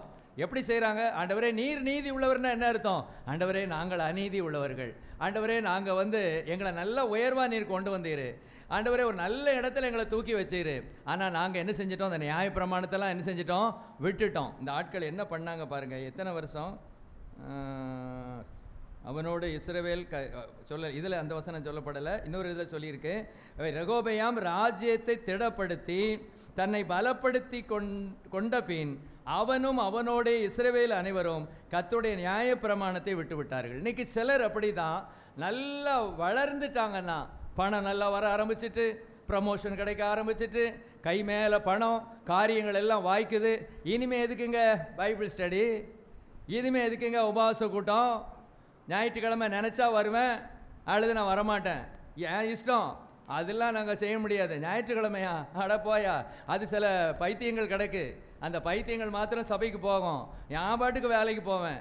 பிரைஸ் தி லார்ட், ஸ்தோத்திரம். ஏன்? தேவன் தானே உங்களை உயர்த்தினாரு, தேவன் தானே இந்த அளவுக்கு தாங்க கொண்டு வந்தார். அந்த தேவனை அந்த ஒரு ஞாயிற்றுக்கிழமை போய் ஆராதிக்க வேண்டாமா? தேவனை மகிமைப்படுத்த வேண்டாமா? தேவனா அல்லது வேலையா, தேவனா பணமா அப்படின்னு வந்தால் தேவனுக்கு தான் முதலிடம். ஏன்? அந்த தேவன் தான் உங்களுக்கு வேலையை கொடுத்தாரு. Price the Lord. ஆனால் இந்த ஜனங்கள் அப்படி இல்லை. பலப்படுத்தி கொண்ட பின்போ, ஆசீர்வதிக்கப்பட்ட பின்போ தேவனை விட்டு விட்டார்கள். இன்னைக்கு சிலருக்கு ஏன் ஆசீர்வாதம் இல்லை? ஒருவேளை ஆசீர்வாதத்தை கொடுத்தா தன்னை விட்டு போயிடுவானோன்னு சொல்லி ஒருவேளை கொடுக்காம இருக்கிறாரோ எனக்கு தெரியாது. ஆனால் என்ன கர்த்தர் நம்மிடத்தில் விரும்புகிறார்? நம்ம உச்சாணியில் இருந்தாலும், இந்த இந்தியாவுக்கே பிரைம் மினிஸ்டராக இருந்தாலும் தேவனுடைய நியாய பிரமாணங்களை விட்டுவிடக்கூடாது.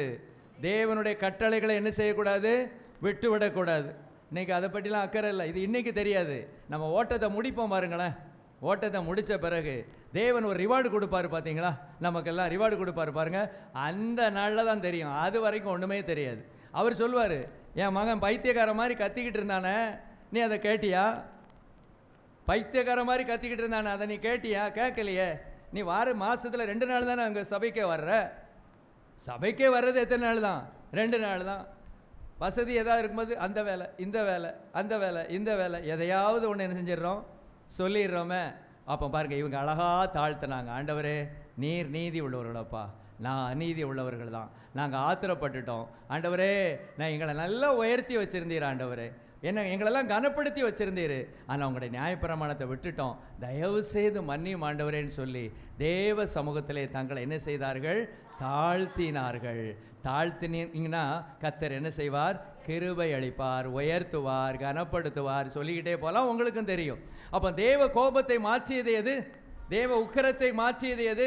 அவர்கள் தங்களை என்ன செய்தார்கள்? தாழ்மைப்படுத்தினார்கள். ஹல்லேலூயா, ஸ்தோத்திரம். அடுத்தது ஒன்று வாசிப்போம். 2 ராஜாக்கள் 28 14 15 முதல்ல வாசிங்க. 2 நாளாகமும் 28 14 15. என்ன இல்லவே இல்லையா? 2 ராஜாக்கள் சொல்லிட்டேனோ? 2 நாளாகமும்மா. அப்பொழுது ஆயுதபாணிகளானவர்கள் சிறைப்பிடித்தவர்களையும் கொள்ளை உடைமைகளையும் பிரபுக்களுக்கு முன்பாகவும் சமஸ்த சபைக்கு முன்பாகவும் விட்டுவிட்டார்கள். அப்பொழுது பெயர் குறிக்கப்பட்ட மனுஷர் எழும்பி சிறைப்பிடிக்கப்பட்டவர்களை சேர்த்து கொண்டு, இல்லை இல்லை இல்லை, இது இல்லை, நான் சொன்னது தவறாயிட்டா? அப்போ 2 ராஜாக்கள் பாருங்க, அல்லது இது இல்லை. 2 நாளாகமும் 28 14 15 வாசித்தீங்களோ? கரெக்டு தான். ப்ரைஸ் 13ஆம் வசனத்தை வாசிங்க. அவர்களை நோக்கி நீங்கள் சிறைப்பிடித்த 28:11 வாசிங்க. 11. ஆதலால் நீங்கள் எனக்கு செவி கொடுத்து நீங்கள் உங்கள் சகோதரரிடத்தில் சிறைப்பிடித்து கொண்டு வந்தவர்களை திரும்ப அனுப்பிவிடுங்கள், கர்த்தருடைய உக்கிரமான கோபம் உங்கள் மேல் இருக்கிறது என்றான். சரி, இதை பார்த்த உடனே உங்களுக்கு யாருன்னு சொல்ல முடியுமா? சொல்ல முடியாது எல்லாருக்கும். அப்படி வரணும். நம்ம பைபிளில் ஒரு சம்பவத்தை நம்ம சொல்லியாச்சுன்னா அது எந்த சூழ்நிலையில் வருது அப்படின்னு தெரியக்கூடிய அளவு வேதத்தில் நாம் எப்படி இருக்கணும்?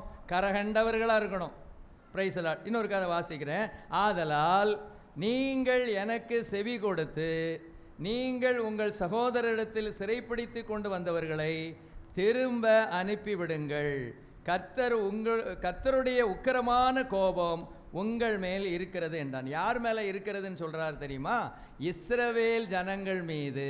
இஸ்ரவேல் ஜனங்கள் மீது. இப்போ நீங்கள் இந்த 6ஆம் வசனத்திலிருந்து கொஞ்சம் வாசிங்களா, அப்போ தான் கொஞ்சம் புரியும் உங்களுக்கு. எப்படியெனில் யூதா மனுஷர் தங்கள் பிதாக்களின் தேவனாகிய கர்த்தரை விட்டபடியினால் ரெமலியாவின் குமாரனாகிய பெக்கா அவர்களில் ஒரே நாளில் 120,000 பேரை கொன்று போட்டான். அவர்கள் எல்லாரும் மகா வீரராய் இருந்தவர்கள். அன்றியும் எப்ராஹிமின் பராக்கிரமசாலியான இஸ்ரவேல் புத்திரர் தங்கள் சகோதரரில் 2,00,000 பேராகிய ஸ்திரீகளையும் குமாரரையும் குமார்த்திகளையும் சிறைப்பிடித்து 9ஆம் வசனம். அங்கே ஓதேத் என்னும் பெயருள்ள கர்த்தருடைய தீர்க்கதரிசி ஒருவன் இருந்தான். அவன் சமாரியாவுக்கு வருகிற சேனைக்கு எதிராக போய் அவர்களை நோக்கி, இதோ உங்கள் பிதாக்களின் தேவனாகிய கர்த்தர் யூதாவின் மேல் கோபம் கொண்டபடியினால் அவர்களை உங்கள் கைகளில் ஒப்பு கொடுத்தார்.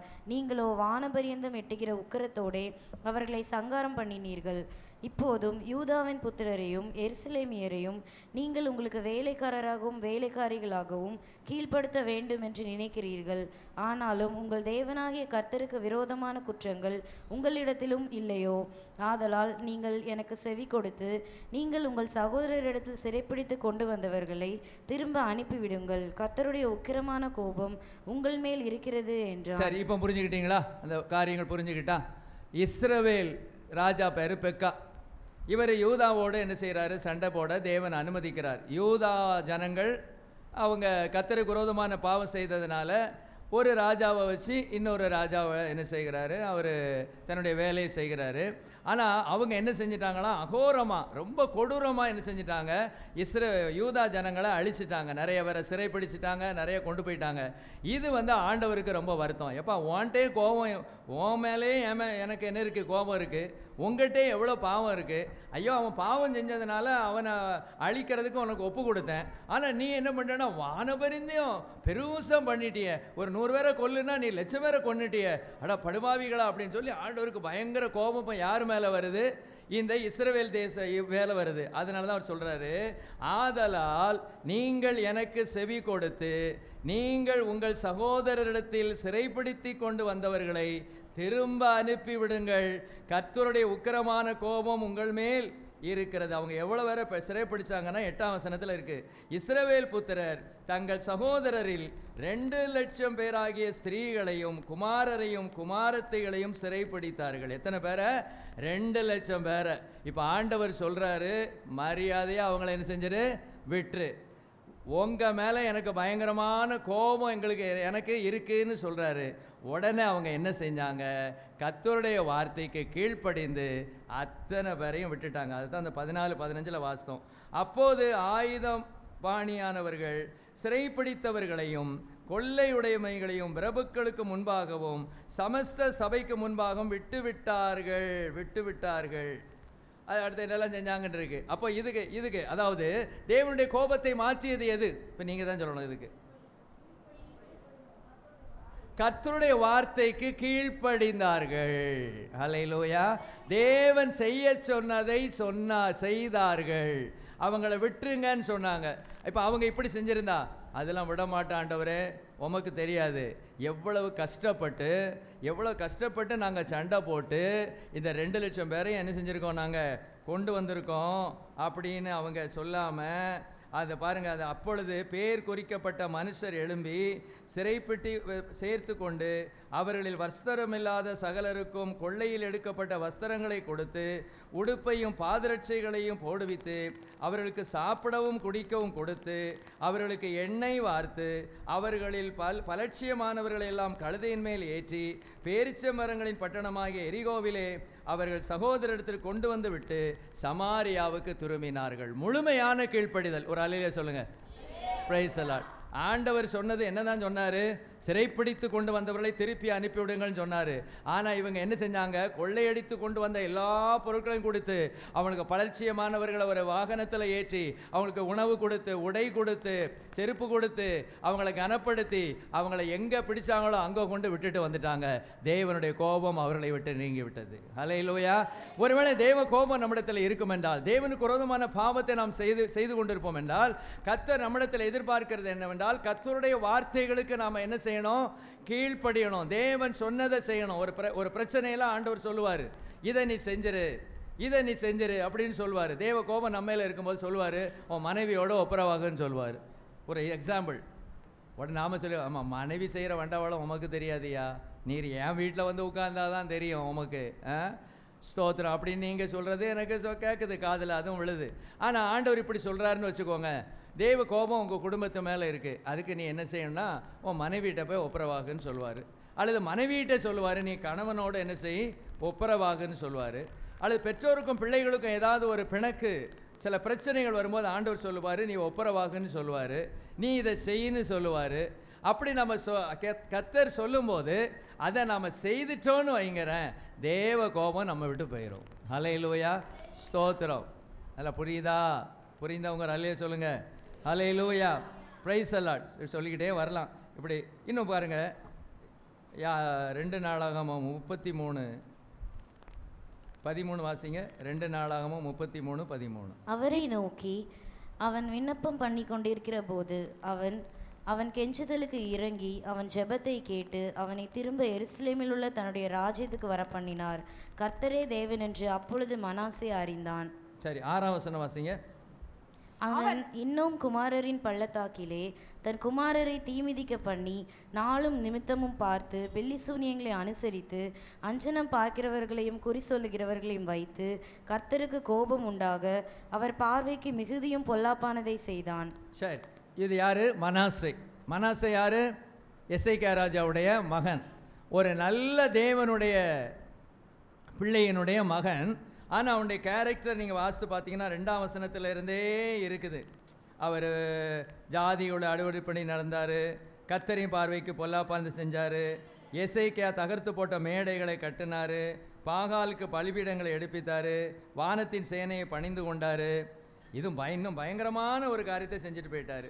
அதாவது எருசலேமிலே என் நாமம் என்றென்றைக்கும் விளங்கும் என்று கர்த்தர் சொன்ன தம்முடைய ஆலயத்திலே பலிபீடங்களை கட்டினது மாத்திரமல்ல, 8ஆம் வசனத்தின் கடைசி பகுதியில் தேவனுடைய ஆலயத்தில் தானே அவன் தான் பண்ணுவித்த விக்கிரமாகிய சிலையை வைத்தான், ஸ்தாபித்தான், தேவனுக்கு கோபம் ஊட்டினான். பாருங்க, இந்த நம்ம சபையில் கொண்டு ஒரு சிலையை வச்சா எப்படி இருக்கும்? இதில் கொண்டு ஒரு சிலையை வச்சா எப்படி இருக்கும்? இதே மாதிரி தான். அதுக்கு முன்னால் சொல்கிறாரு, தேவன் தாவீதோடும் அவன் குமாரனாகிய சாலமோனோடும் சொல்லியிருந்த தேவனுடைய ஆலயத்தில் தானே. தேவனுடைய ஆலயத்தில் என்ன இருக்கணும்? விக்கிரகங்கள் என்ன செய்யக்கூடாது? இருக்கக்கூடாது. அந்த ஆலயத்துக்குள்ளாகவே ஒரு பெரிய விக்கிரகத்தை கொண்டு வச்சான்.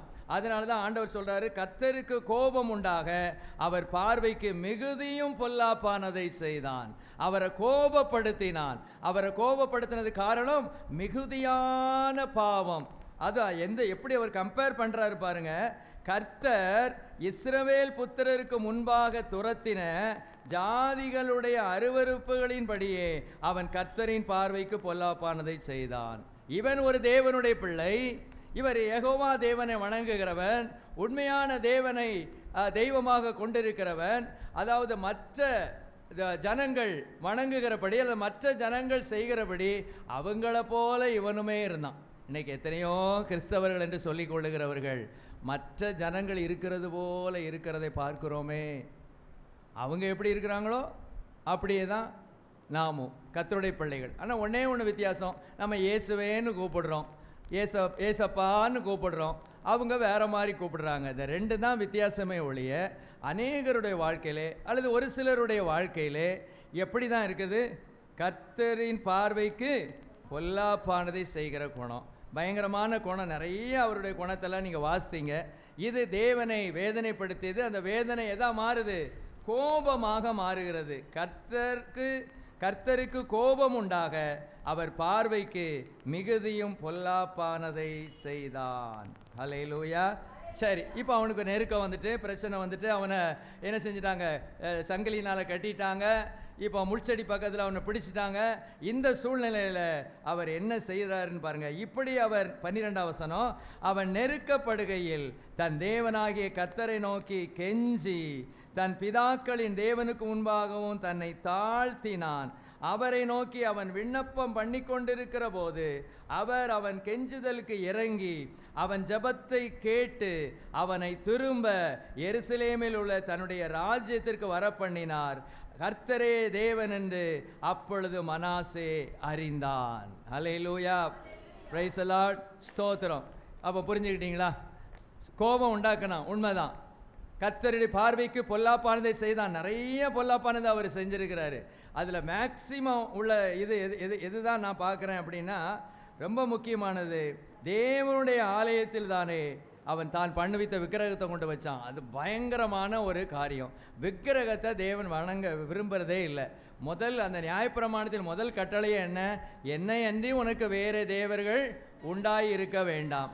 ஆனால் இவர் துணிஞ்சு என்ன செய்தார். தகப்பன், நல்ல தகப்பன், நல்ல வழியில் அவர் கொண்டு வந்திருப்பார், நல்ல போதனை கொடுத்துருப்பார். ஆனால் அவர் போதனைக்குபடி நடக்காமல் இவ்வளவு முரட்டாட்டம் பண்ணின ஒரு ராஜாவாக இருந்தார். ஆனால் பிரச்சனை வந்த உடனே நீங்கள் அதை பாருங்கள். முதல்ல கண்டிச்சார், பிற தண்டிச்சார். முதல்ல என்ன செஞ்சார்? கண்டித்தார், பேசினார். அதெல்லாம் சொல்லியிருக்கு. கர்த்தர் மனாசையோடும் அவனுடைய ஜனத்தோடும் பேசின போதிலும் அவர்கள் கவனிக்காதே போனார்கள். சிலர் கவனிக்கவே மாட்டாங்க. பிரசங்க என்ன பண்ணாங்க? அவர் என்னமோ கத்திக்கிட்டு இருந்தார், அவர் என்னமோ சொல்லிக்கிட்டு இருந்தார், என்னமோ கோபம்னு சொல்லிக்கிட்டு இருந்தார், என்னமோ கோபம்னாரு. அந்த கோபம் தான் நம்ம விட்டு போக மாட்டேங்க. என்ன செய்ய? சரி, நம்ம வீட்டை பார்த்து போவோம், அடுத்த வாரம் என்ன செய்வோம், வருவோம். கவனிக்கிறதே இல்லை, வார்த்தைகளை என்ன செய்கிறது இல்லை, கவனிக்கிறதே இல்லை. கர்த்தர் அவர் என்ன செய்கிறார்? போதிக்கிறார் பாருங்க. கர்த்தர் மனாசையோடும் அவனுடைய ஜனத்தோடும் பேசின போதிலும் அவர்கள் கவனிக்காதே போனார்கள். கவனிக்கலைன்னா அடுத்த ஆயுதம் என்னது? ஒரு சின்ன தண்டனையை கொடுப்பார். ஒரு சின்ன தண்டனையை கொடுக்கும்போது என்ன செஞ்சிட்டாங்க? 2 வெண்கல சங்கிலியினால் அவனை கட்டி எங்கே கொண்டு போயாச்சு? பாபிலோனுக்கு என்ன செய்யாச்சு? கொண்டு போயாச்சு. நல்ல மனுஷன் ஒரு வகையில் மனாசே. அந்த தண்டனை வந்தபோதாவது அவர் என்ன பண்ணார்னா, இப்படி அவன் நெருக்கப்படுகையில் அவன் தேவனாகிய கர்த்தரை நோக்கி கெஞ்சினான். அல்லேலூயா. இவருடைய விஷயத்தில் மனாசே என்ன செய்கிறாரு? கெஞ்சி ஜெபிக்கிற ஜெபம். இன்னைக்கு சிலருக்கு கெஞ்சி ஜெபிக்கிற ஜெபம் தெரியாது. வாக்கு தத்தப்படியே ஜெபம் பண்ணுவாங்க. அப்படி சொன்னீரே, இப்படி சொன்னீரே. அது சரிதான், அது ஒரு பகுதி. இன்னொரு பகுதி இருக்குது. தப்பு நம்ம பக்கத்தில் இருக்கும்போது வாக்குத்தத்தத்தை பிடிச்சு ஜெபிக்கக்கூடாது. எப்படி ஜெபிக்கணும்? கெஞ்சி ஜெபிக்கணும். ஆண்டவரே, நான் மன்னிச்சிருங்க ஆண்டவரே, நீர் என்னோட பேசி நான் செவி கொடுக்கல ஆண்டவரே, எத்தனை பேர் மூலமாக என்னோடு பேசினீர், ஆனால் நான் அந்த தப்புலேயே தான் நான் தொடர்ந்து கொண்டு இருந்தேன், தயவு செய்து நான் மன்னிச்சிருங்க ஆண்டவரே. அப்பா, இப்போ நான் பாபிலோனுக்கு ஒரு சிறை கைதியாக வந்திருக்கிறேன்னா அதுக்கு காரணம் நீர் இல்லை ஆண்டவரே, அதுக்கு நான் தான் காரணம்ப்பா. எனக்கு இறங்க மாட்டீரா? எனக்கு உதவி செய்ய மாட்டீரா? திரும்ப என் தேசத்துக்கு என்ன கொண்டு போக மாட்டீரா? அப்படின்னு சொல்லி என்ன செய்கிறார்? கெஞ்சுகிறார். கெஞ்சி ஜெபிக்கிறார். கெஞ்சி நான் ஜெபிப்பேங்கிறவங்க ஒரு அலையில சொல்லுங்க பார்ப்போம். ஸ்தோத்திரம். அவர் கெஞ்ச தெரியணும், நமக்கு கொஞ்சமும் தெரியணும். ஹல்லேலூயா. குழந்தையும் தெய்வமும் ஒன்று. ஹல்லேலூயா, ஸ்தோத்திரம். கெஞ்சவும் தெரியணும், கொஞ்சமும் தெரியணும். எப்படி கொஞ்சணும்? ஆண்டவரே, நீ நல்லவரப்பா, நீர் வல்லவரப்பா அப்படின்னு ஒரு குழந்தைய பார்த்து நம்ம என்ன செய்கிறோம்? அப்படி பிடிச்சி அப்படின்னு சொல்கிற மாதிரி அவரை கொஞ்சமும் தெரியணும், கெஞ்சமும் தெரியணும். ஹல்லேலூயா. கொஞ்ச நேரத்தில் கொஞ்சங்க, ஆராதனை வேளையில் கொஞ்சணும். ஏசப்பா, நீர் நல்லவரப்பா, உண்மை ஆராதிக்கிறப்பா, நீங்கள் வாங்கப்பா, அப்படியே அவர் என்ன செய்யணும்? அப்படியே கொஞ்சணும். அதே சமயத்தில் பாவத்தை வச்சுக்கிட்டு கொஞ்சிடக்கூடாது. முதல்ல கெஞ்சிங்க. ஆண்டவரே, என்ன மன்னிங்கப்பா, மன்னிங்க. கெஞ்சி தன் பிதாக்களின் தேவனுக்கு முன்பாக மிகவும் தன்னை தாழ்த்தினான். தாழ்மை எங்கேயும் வருது, தாழ்த்துகிறார். கெஞ்சி இவர் யாரு? ராஜா. இன்னைக்கு ராஜா ஸ்தானத்தில் இருந்தார், ஆனால் இப்போ எங்கே போயிட்டாரு? ஒரு கைதியாக ஆயிட்டாரு. தன்னை ரொம்ப தாழ்த்தி அவரை நோக்கி விண்ணப்பம் பண்ணி கொண்டிருக்கும் போதே நான் இன்னொன்று நினைக்கிறேன், இந்த ஜெபத்துக்கு பதில் இவர் மாத்திரமல்ல, இவங்க அப்பா ஒரு காரணம், இவர் தகப்பன் ஒரு காரணம். ஹல்லேலூயா. தகப்பன் கர்த்தருக்கு பிரியமாய் ஜீவிச்சான், செம்மையானதை செய்தான். நீங்கள் படித்து பாருங்கள் எசேக்கியா வாழ்க்கையில். அவர் ரொம்ப உண்மையும் உத்தமமாய் நடந்தான். ஆண்டவர்கிட்டே அதை சொன்னான், ஆண்டவரே உமக்கு முன்பதாக உண்மையும் உத்தமமாய் நடந்தேன் என்பதை நினைத்தருளோப்பா. இல்லைப்பா நீ உத்தமனே கிடையாது, அப்படி அவர் சொல்லலை. அவர் ஏற்றுக்கிட்டு உடனே ஏசாயிட்ட சொன்னார், பாதி முற்றம் தாண்டலை, என் பிள்ளைகிட்ட போய் சொல்லு, அவன் விண்ணப்பத்தை கேட்டேன், கண்ணீரை கண்டேன். ஒரு தகப்பனுடைய வாழ்க்கை இந்த மனாசையை இப்போ என்ன செய்யுது? ஜெபிக்க வைக்குது, தாழ்த்த வைக்குது. அவன் ஜெபம் பண்ணி கொண்டிருக்கும் போது 2 வருஷம் கழிச்சு இல்லை, உனக்கெல்லாம் கேட்க மாட்டேன்ப்பா, நீ செஞ்ச தப்புக்கு எத்தனை வருஷம் உனக்கு? 2 வருஷம் தண்டனை. 2 வருஷம் அந்த என்ன செய், இந்த ஜெயிலில் களி தின்னுக்கிட்டு, ஜெயில் ட்ரெஸ் போட்டுக்கிட்டு, அவங்க கொடுக்குற மண்வெட்டியை வச்சு மண் தோண்டிக்கிட்டு கடை. என்ன எவ்வளவு பேசினேன் உன்ட்ட, நீ கெஞ்சி என்கிட்ட கேட்டியா, என்னை கவனிச்சியா? அப்படி சொல்லாமல் அவன் ஜெபம் பண்ணி கொண்டிருக்கும் போதே, விண்ணப்பம் பண்ணி கொண்டிருக்கும் போதே அவன் கெஞ்சுதலுக்கு இறங்கி அவன் ஜெபத்தை கேட்டு அவனை திரும்ப எருசலேமில் உள்ள தன்னுடைய ராஜ்யத்துக்கு வர பண்ணினார். வந்த பிறகு பாருங்க, அவன் அப்படி சில்லுன்னு ஆவிக்குரிய ஜீவிதத்தில் வளர்ந்து போனான். ஆனால் ஜனங்களை கொண்டு வர முடியல. ஆனால் அவன் அப்படியே எல்லாத்தையும் அகற்றி கர்த்தருக்கு செய்ய வேண்டிய காரியங்கள்லாம் செய்து கர்த்தருக்கு ரொம்ப சந்தோஷம். பாருங்கள் 19ஆம் வசனத்தில், அவனுடைய விண்ணப்பமும் அவன் கெஞ்சுதலுக்கு கர்த்தர் இறங்கினதும் அவன் தன்னை தாழ்த்தினதற்கு முன்னே பண்ணின அவனுடைய எல்லா பாவமும் துரோகமும் கூட இருந்து எதில் இருக்குதான்? ஒரு ஓசா என்கிற பிரபந்தம்னா என்ன? அது ஒரு புக்கு. ஓசா என்கிற ஒரு பெரிய டைரி. அந்த டைரியில் இதெல்லாம் என்ன செய்து எழுதியிருக்கு. சரி, அப்போ மனாசையை குறித்து நம்ம என்ன பார்த்தோம்? இப்போ கெஞ்சினான், தாழ்த்தினான், விண்ணப்பம் பண்ணினான். ஹல்லேலூயா, பிரைஸ் தி லார்ட். ஸ்தோத்திரம். போதுமா? இன்னும் ஒரு பாயிண்ட் பார்த்துருமா? இன்னும் ஒரு நபரை பார்த்துருமா? ஸ்தோத்திரம். இன்னும் ஒரு நபரை பார்த்துருவோமே. 2 நாளாகமும் 34:27. 2 நாளாகமும். இந்த ஸ்தலத்திற்கும் அதன் குடிகளுக்கும் விரோதமாக தேவன் சொன்ன அவருடைய வார்த்தைகளை நீ கேட்கையில் உன் இருதயம் இளகி, எனக்கு முன்பாக நீ உன்னை தாழ்த்தி, எனக்கு முன்பாக பணிந்து, உன் வஸ்திரங்களை கிழித்துக் கொண்டு எனக்கு முன்பாக அழுதபடியினால் நானும் உன் விண்ணப்பத்தை கேட்டேன் என்று கர்த்தர் சொல்லுகிறார். Praise the lord. ஹல்லேலூயா. இது யாரு? யோசியா ராஜா. இந்த யோசியா ராஜாவுடைய விஷயத்தில் அவர் கொஞ்சம் நல்ல மனுஷன்தான், அவர் கர்த்தருக்கு பிரியமான ஒரு மனுஷன்தான். ஆனால் என்ன நடக்குது அப்படின்னா, ஒரு சமயங்களில் அவர் ஆலயத்தில் அவங்க தேடும்போது ஒரு நியாயப்பிரமாண புஸ்தகத்தை என்ன செய்கிறாங்க? கண்டெடுக்கிறாங்க. அந்த நியாயப்பிரமாண புஸ்தகத்தில் என்ன எழுதியிருக்கிறதுங்கிற பார்ப்போம். 18ஆம் வசனத்திலிருந்து வாசிங்க. ஆசாரியனாகிய இல்க்கியா என் கையில் ஒரு புஸ்தகத்தை கொடுத்தான் என்பதை சம்பிரதியாகிய சாப்பான் ராஜாவுக்கு அறிவித்து ராஜாவுக்கு முன்பாக அதை வாசித்தான். நியாயப்பிரமாணத்தின் வார்த்தைகளை ராஜா கேட்டபோது அவன் தன் வஸ்திரங்களை கிழித்து கொண்டு 21ஆம் வசனம், கண்டெடுக்கப்பட்ட இந்த புஸ்தகத்தினுடைய வார்த்தைகளின் நிமித்தம் நீங்கள் போய் எனக்காகவும் இஸ்ரவேலிலும் யூதாவிலும் மீதியானவர்களுக்காகவும் கர்த்தரிடத்தில் விசாரியுங்கள்.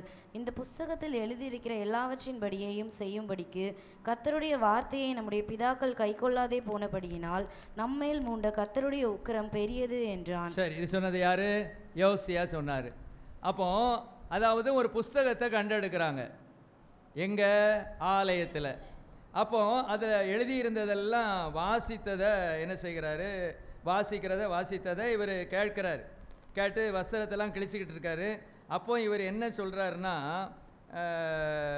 இந்த புஸ்தகத்தில் எழுதியிருக்கிற எல்லாவற்றின்படியையும் செய்யும்படிக்கு கர்த்தருடைய வார்த்தையை நம்முடைய பிதாக்கள் கைக்கொள்ளாதே போனபடியினால் நம்மேல் மூண்ட கர்த்தருடைய உக்கிரம் பெரியது என்றான். இப்போ பயங்கரமான உக்கிரம் வந்திருக்கு. இதுக்கு காரணம் என்ன? அவங்களுடைய பிதாக்கள் என்ன செய்தாங்க? கர்த்தரை விட்டு என்ன செய்தாங்க? தூரம் போனாங்க. இதை கேள்விப்பட்ட உடனே இந்த உக்கிரம் நீங்கும்படியாக இந்த ராஜா என்ன பண்ணாருங்கிறதான் 27ஆம் வசனத்தில் வாசித்தோம். இந்த ஸ்தலத்திற்கும் அதன் குடிகளுக்கும் விரோதமாக தேவன் சொன்ன அவருடைய வார்த்தைகளை நீ கேட்கையில் உன் இருதயம் இளகி. சரிங்க, ஒரு பாருங்க, இங்க ஒரு வார்த்தை சொல்லப்படுது. வார்த்தை என்ன சொல்லப்படுது? ஆண்டவருடைய கோபம் இருக்குது. ஏன்? அவங்களுடைய பாவம், முற்பிதாக்களின் பாவம், அதில் தேவனுடைய கோபம் அவங்க மேலே இருக்குதுன்னு சொன்ன உடனே நான் தான் தப்பு பண்ணலையே, நான் தான் செம்மையானவனாக நடக்கிறேனே. பாருங்கள், அந்த யோசியாவை குறித்து பார்க்கும்போது 34:2 பாருங்கள், அவன் கர்த்தருடைய பார்வைக்கு செம்மையானதை செய்து தன் தகப்பனாகிய தாவீதின் வழிகளில் வலதுபுறம் விலகாமல் நடந்தான். இன்றைக்கி ஒரு சிலர் நம்ம தேவ சபையில் நம்ம செம்மையானவனாக ஒருவேளை நடக்கக்கூடும், நான் இல்லைன்னு சொல்லலை. ஆனால் நாம் ஒரு 5-6 பேர், ஒரு 10 பேர் மாத்திரம் செம்மையானவனாக இருந்தால் சபை ஆசீர்வதிக்கப்பட முடியாது, நம்முடைய பட்டணம் ஆசீர்வதிக்கப்பட முடியாது. இங்கே இருக்கிற எல்லாருமே செம்மையானவனாக என்ன செய்யணும்? மாறணும். செம்மையானவனாக, செம்மையானவளாக மாறணும். இப்போ யோசியாவை பொறுத்த அளவில் அவரிடத்துல குற்றம் இல்லை. அவர் செம்மையானவ தான் நடக்கிறாரு, வலதுபுறம் இடதுபுறம் சாயாமல் தான் நடக்கிறாரு. ஆனால் அந்த புஸ்தகத்தை கண்டெடுத்த போது அதில் என்ன சொல்லப்பட்டிருக்குது? முற்பிதாக்கள் செய்த பாவங்கள் பயங்கரமாக இருக்குது, ஆகவே தேவ கோபம் தேசத்தின் மேலே இருக்குது அப்படின்னு சொன்ன உடனே இவர் என்ன பண்ணுறாருன்னா, அவருடைய இருதயம் முதலாவது என்ன செய்யுது? இழகுது. அப்படின்னா என்ன அர்த்தம்? இருதயம் அப்படியே இழகுதுன்னா என்ன அர்த்தம்? இருதயம் இழகுகிறதுனா என்ன அர்த்தம்? இருதயம் இழகுகிறது, அந்த வார்த்தையை அக்செப்ட் பண்ணுது, அந்த வார்த்தையை ஏற்றுக்கொள்ளுது. ஆமாம், உண்மைதான் ஐயா. அதாவது இதுக்கு ஆப்போசிட்டாக இன்னொன்று சொல்லலாம், இருதயம் கடினம். இது இருதயம் இழகுகிறது. கடினமாக இல்லாமல் மென்மையாக மாறுது, அதை ஏற்றுக்கொள்ளுகிறது. ஆமாம், சரிதான். ஆனால் அதுக்கு நாங்கள் என்னப்பா செய்ய முடியும்? எங்கள் அப்பா எங்கள் தாத்தா செய்த பாவத்துக்கு நான் என்ன செய்ய முடியும்? நான் உண்மையாக தானே இருந்தேன், நான் வலதுபுறம் இடதுபுறம் சாயலைல்ல, பிறகு என்ன போட்டு எதுக்கு இப்படி போட்டு வாங்குறீங்க, என்ன எதுக்கு இப்படி வேதனைப்படுத்துறீங்க அப்படிலாம் அவர் சொல்லலை. தகப்பன் முற்பிதாக்கள் செய்த பாவத்தை தானே செய்தது போல தன்மையில ஏற்றுக்கொண்டு அவருடைய இருதயம் அப்படி என்ன செய்யுது? இழகுது. நமக்கு கோபம் வரும், நமக்கு என்ன வரும்? அவங்க செஞ்ச தப்ப யாராவது மனைவிமார்களோ கணவன், ஏதோ மனைவி செஞ்சதை கணவன் நீ தான் செஞ்சேன்னு சொல்லிட்டா வர்ற கோபம், ஸ்தோத்திரம். அப்படி மாறியும் அப்படி தான், ஏதாவது ஒரு சுவிட்ச் போடாமல் இருந்திருப்போம், ஒரு சுவிட்ச் ஆஃப் பண்ணாமல் இருந்திருப்போம், அதுக்கு நீர் தான் காரணம், இல்லை நீ தான் காரணம். ஐயோ, நம்மளால் ஒரு சின்ன காரியத்தை கூட என்ன செய்ய முடியல, தாங்க முடியல. ஆனால் இவங்க அவங்க முற்பிதாக்கள் செய்த பாவத்தை நினச்சி அவர் என்ன செய்கிறாரு? இழகிட்டாராம். அவருடைய இருதயம் அப்படியே என்ன செஞ்சுட்டு மென்மையாக மாறிட்டான், அதை ஏற்றுக்கொண்டதான். எனக்கு முன்பாக நீ உன்னை தாழ்த்தி எனக்கு முன்பாக பணிந்து உன் வஸ்திரங்களை கிழித்து கொண்டு. அந்த நாட்களில் இது ஒரு வேலையாக போச்சு. நல்ல வேலை நமக்கு இந்த நாட்கள் அப்படி இல்லை, நம்மகிட்ட இருக்கிறதே ஒரு 10 ட்ரெஸ்ஸு. ஆனால் சிலருக்கு நிறைய வச்சுருக்கீங்க, நீங்கள் அடுக்கி வச்சுருக்கீங்க, அது கதை வேறு, அது விதிவிலக்கு. ஆனால் 2 பீரோ நிறையா எல்லாத்தையும் ஆக்கிரமிச்சிருப்பாங்க, சேலையாக இருக்கும். இருந்தாலும் அந்த சேலை வாங்குகிற அந்த இது என்ன செய்யாது? மாறாது. சில வீடுகளில் ஜவுளி கடையே என்ன செய்யலாம், அவங்க பேரை போட்டு சோன்ஸை போட்டு வீட்டு முன்னால் ஜவுளி பெருங்கடல் அப்படின்னு போட்டு உட்காந்துடலாம், ஸ்தோத்திரம். ஆனாலும் ஆசை என்ன செய்யாது? போகாது. அவங்களுக்கு பரவாயில்ல, இன்றைக்கி ஒரு பிரச்சனைனா இன்றைக்கி ஒரு சேலையை கிழிப்பாங்க, நாளைக்கு ஒரு பிரச்சனைனா அதை கிழிச்சு இப்போ கறி துணியாவது வச்சுக்கலாம். ஆனால் ஆண்களுக்கெல்லாம் எங்கள்கிட்டலாம் ரொம்ப ஒன்றும் இருக்காது, வச்சுருப்போம், இல்லைன்னு சொல்லலை. ஆனால் உங்கள் அளவில் நாங்கள் என்ன செஞ்சுருக்க மாட்டோம், நாங்கள் வச்சுருக்க மாட்டோம். இப்போ ஒவ்வொரு நேரமும் சட்டையும் சேலையும் கிழிச்சிக்கிட்டு இருந்தா ஐயையோ, அன்னைக்கு ஜவுளி கடை அப்படிலாம் இருந்திருக்குமான்னு எனக்கு தெரியல, எந்த அளவில் இருந்துன்னு தெரியல. ஆனால் இவர் எதை கிழிக்கிறாரு? ராஜ வஸ்திரத்தை கிழிக்கிறாரு. அது ரொம்ப வேல்யூ. ராஜ வஸ்திரத்தை என்ன செய்கிறார்? அவர் கிழித்து கொண்டு எனக்கு முன்பாக அழுதபடியினால். நமக்கு அழுக வரும் சொல்லுங்களேன், இதோட அழுக வருமா நமக்கு? Praise Lord. எல்லாரும் ஒரு மாதிரியில் பண்ணிக்கிறீங்க. Price allot. மெர்சி சிஸ்டர் சொல்லுங்கள், முத்துக்குமார் செல்வகுமார் பிரதருடைய ஒய்ஃப் சொல்லுங்கள், நமக்கு அழுக வருமா? நீங்கள் என்ன கேட்டீங்கன்னு தெரியலையா, திடீர்னு அழுக வருமான்னு கேட்கீங்க. எனக்கு இப்போவும் அழுக தான் வருது. நீ சொன்னதை பார்த்தே எனக்கு என்ன வந்துடுது? அழுகையாக வருது அப்படின்னு சொல்கிற மாதிரி இருக்குது, ஸ்தோத்திரம். அழுக வருங்க. நமக்கு நம்முடைய குடும்பத்தில் ஒரு பிரச்சனைனா அழுக வரும், எனக்கு ஒரு வேதனைனா அழுக வரும், எனக்கு ஒரு வியாதினா அழுக வரும், என் குடும்பத்தில் ஒரு பிரச்சனைனா எனக்கு அழுக வரும்.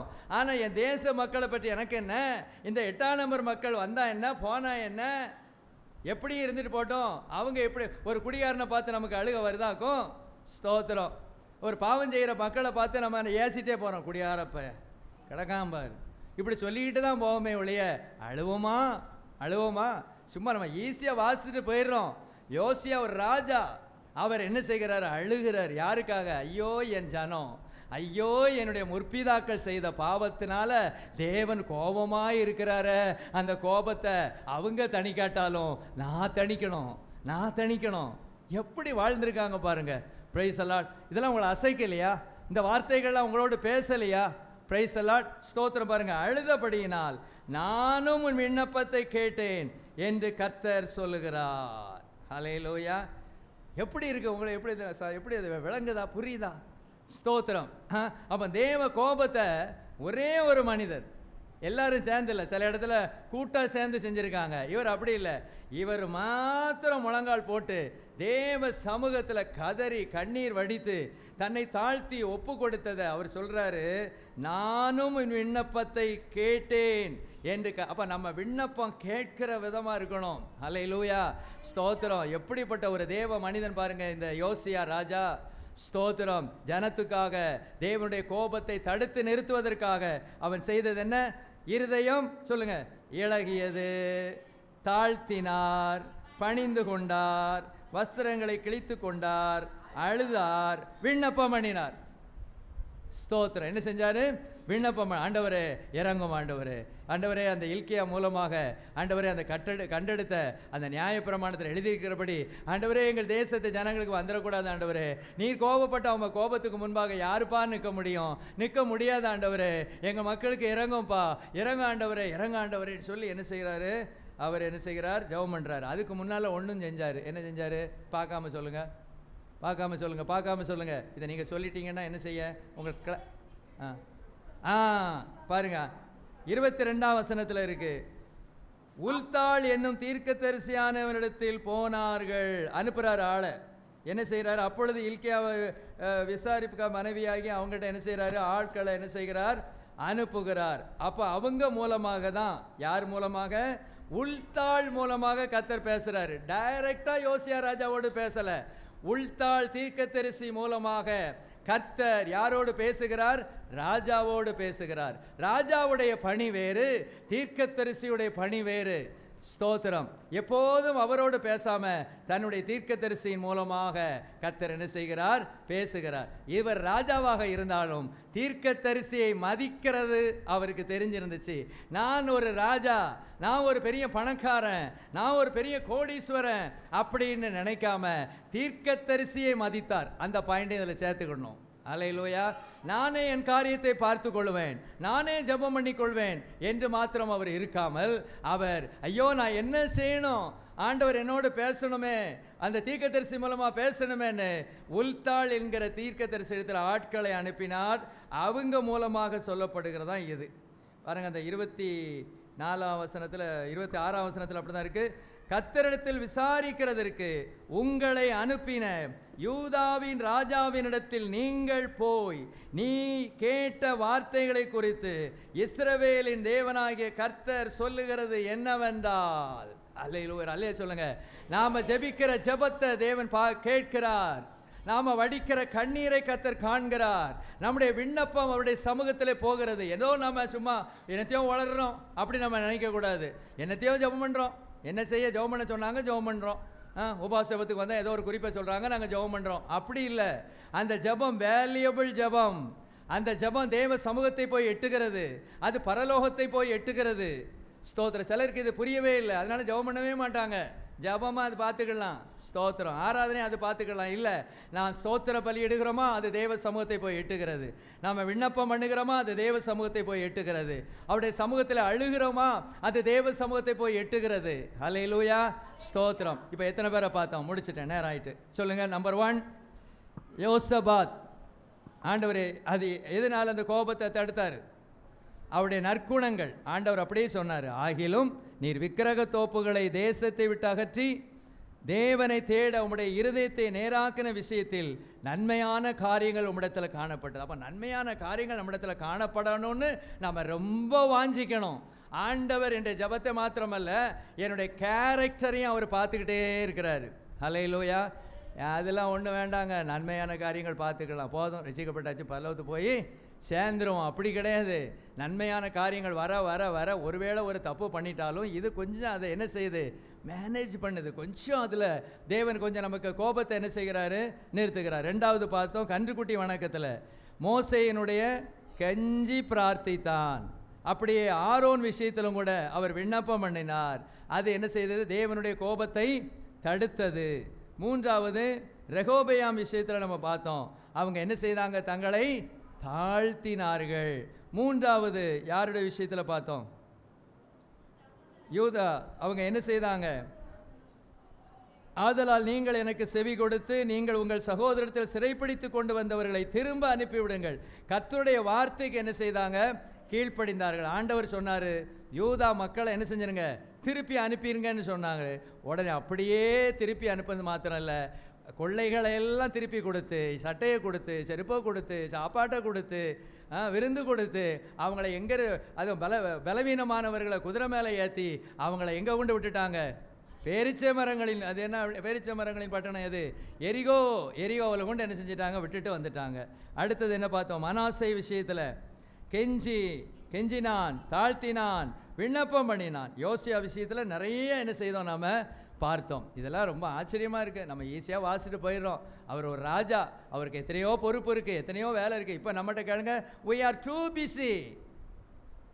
அதனால தான் நாங்கள் சபை ஆராதனைக்கு என்ன செய்ய முடியல, வர முடியல அப்படின்னு சொல்லிடுவோம்.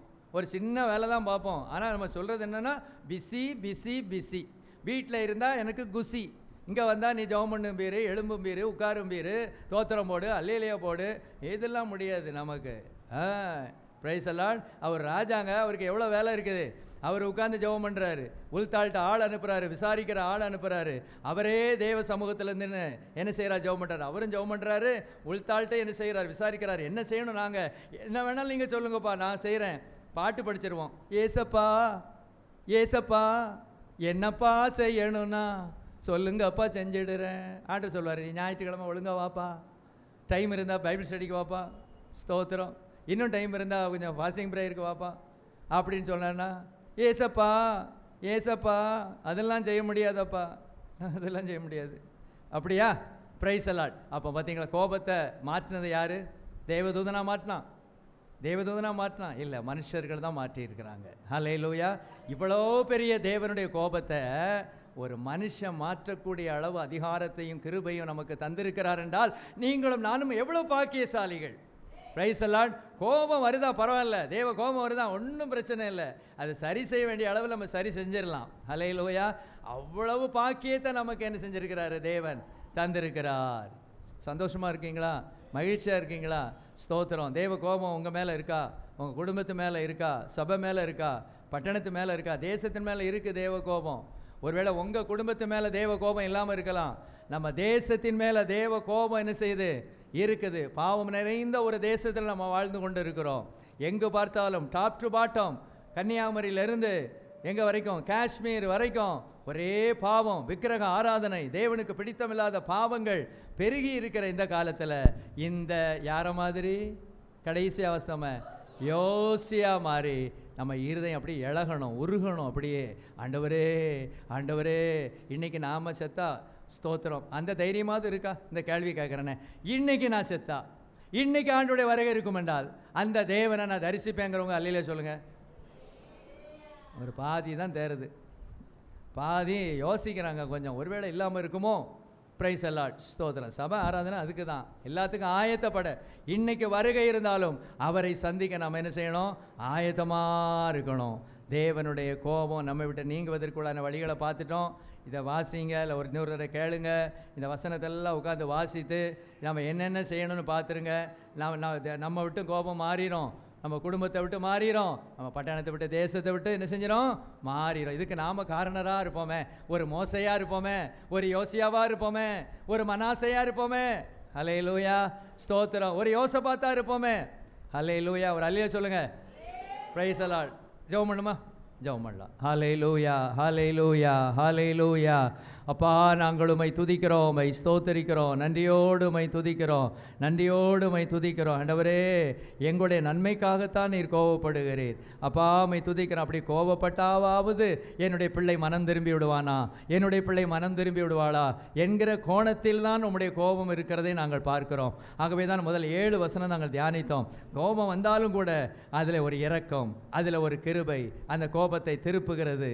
ஆண்டவரை என்றைக்கும் வைக்க மாட்டேன்னு சொல்கிறது. இப்படிலாம் நீர் சொல்கிறீர் ஆண்டவரை, எவ்வளவா எங்களை நேசிக்கிறீர். உங்கள் கோபத்தின் நடுவிலும் அங்கே ஒரு நாங்கள் அன்பை பார்க்கிறோம். அந்த கோபத்துக்குள்ளாக ஒரு அன்பு. ஆண்டவரே, இது எங்களுக்கு கிடைத்த பாக்கியம். ஆண்டவரே, உம்மை விட்டு நாங்கள் தூரம் போன நாட்கள் எவ்வளவோ, நேரங்கள் எவ்வளவோ, அப்பொழுதெல்லாம் நீங்கள் அடித்து ஆண்டவரே எங்களுக்கு ஒன்று இல்லாமல் ஆக்காமல், கோபப்பட்டாலும் கூட ஆண்டவரே எங்களுக்கு நீர் இரக்கத்தை காட்டினீர், அன்பை காட்டினீர். ஆண்டவரே, அதற்காக உமக்கு நன்றி ஆண்டவரே. அப்பா, இந்த நாளில் ஒரு சில நபர்களை குறித்து நாங்கள் சிந்தித்தோம். ஆண்டவரே, அவருடைய வாழ்க்கையிலே நீர் கோபப்பட்டீர் ஆண்டவரே. ஆனால் அந்த கோபம் நீங்கினது. அதற்கான காரியங்களை அவர்கள் செய்தார்கள், பிரார்த்தித்தார்கள், கெஞ்சினார்கள், தாழ்த்தினார்கள். ஆண்டவரே, உம்மை ஸ்தோத்திரிக்கிறோம். கர்த்தருடைய வார்த்தைகளுக்கு கீழ்ப்படிந்தார்கள். ஆண்டவர் தங்களுடைய குணங்கள், அவருடைய குணங்கள் நற்குணங்களாக இருந்தது. ஆண்டவரே, இப்படியெல்லாம் நாங்கள் இன்னைக்கு பார்த்தோம். ஆண்டவரே, நீர் எங்களை ரொம்ப நேசிக்கிறீர் ஆண்டவரே. அப்பா, உம்மை துதிக்கிறோம். அந்த கோபத்தின் நடுவிலும் ஆண்டவரே உம்முடைய நேசம், உம்முடைய பாசம், ஆண்டவரே உம்முடைய அன்பு பெரியது என்பதை நாங்கள் உணர்கிறோம். நீர் எங்களை கைவிட மாட்டீர், நாங்கள் வெட்கப்பட்டு போக விட மாட்டீர். அப்படியே நீர் செய்வீராக. ஜனத்தை ஆசீர்வதியும், சபையை ஆசீர்வதியும். தேவ கரம் கூட இருக்கட்டும். கர்த்தர் பெரிய காரியங்களை செய்யும். கன மகிமை துதியெல்லாம் உமக்கே செலுத்துகிறோம். இயேசுவின் மூலம் கேட்கிறேன் பிதாவே, ஆமென். என் ஆத்துமாவே கர்த்தரை ஸ்தோத்திரி, என் முழு உள்ளமே அவருடைய பரிசுத்த நாமத்தை ஸ்தோத்திரி. என் ஆத்துமாவே கர்த்தரை ஸ்தோத்திரி, கர்த்தர் செய்த சகல உபகாரங்களை மறவாதே, ஆமென். அல்லேலூயா, அல்லேலூயா, அல்லேலூயா. கர்த்தர் உங்களை ஆசீர்வதிப்பாராக.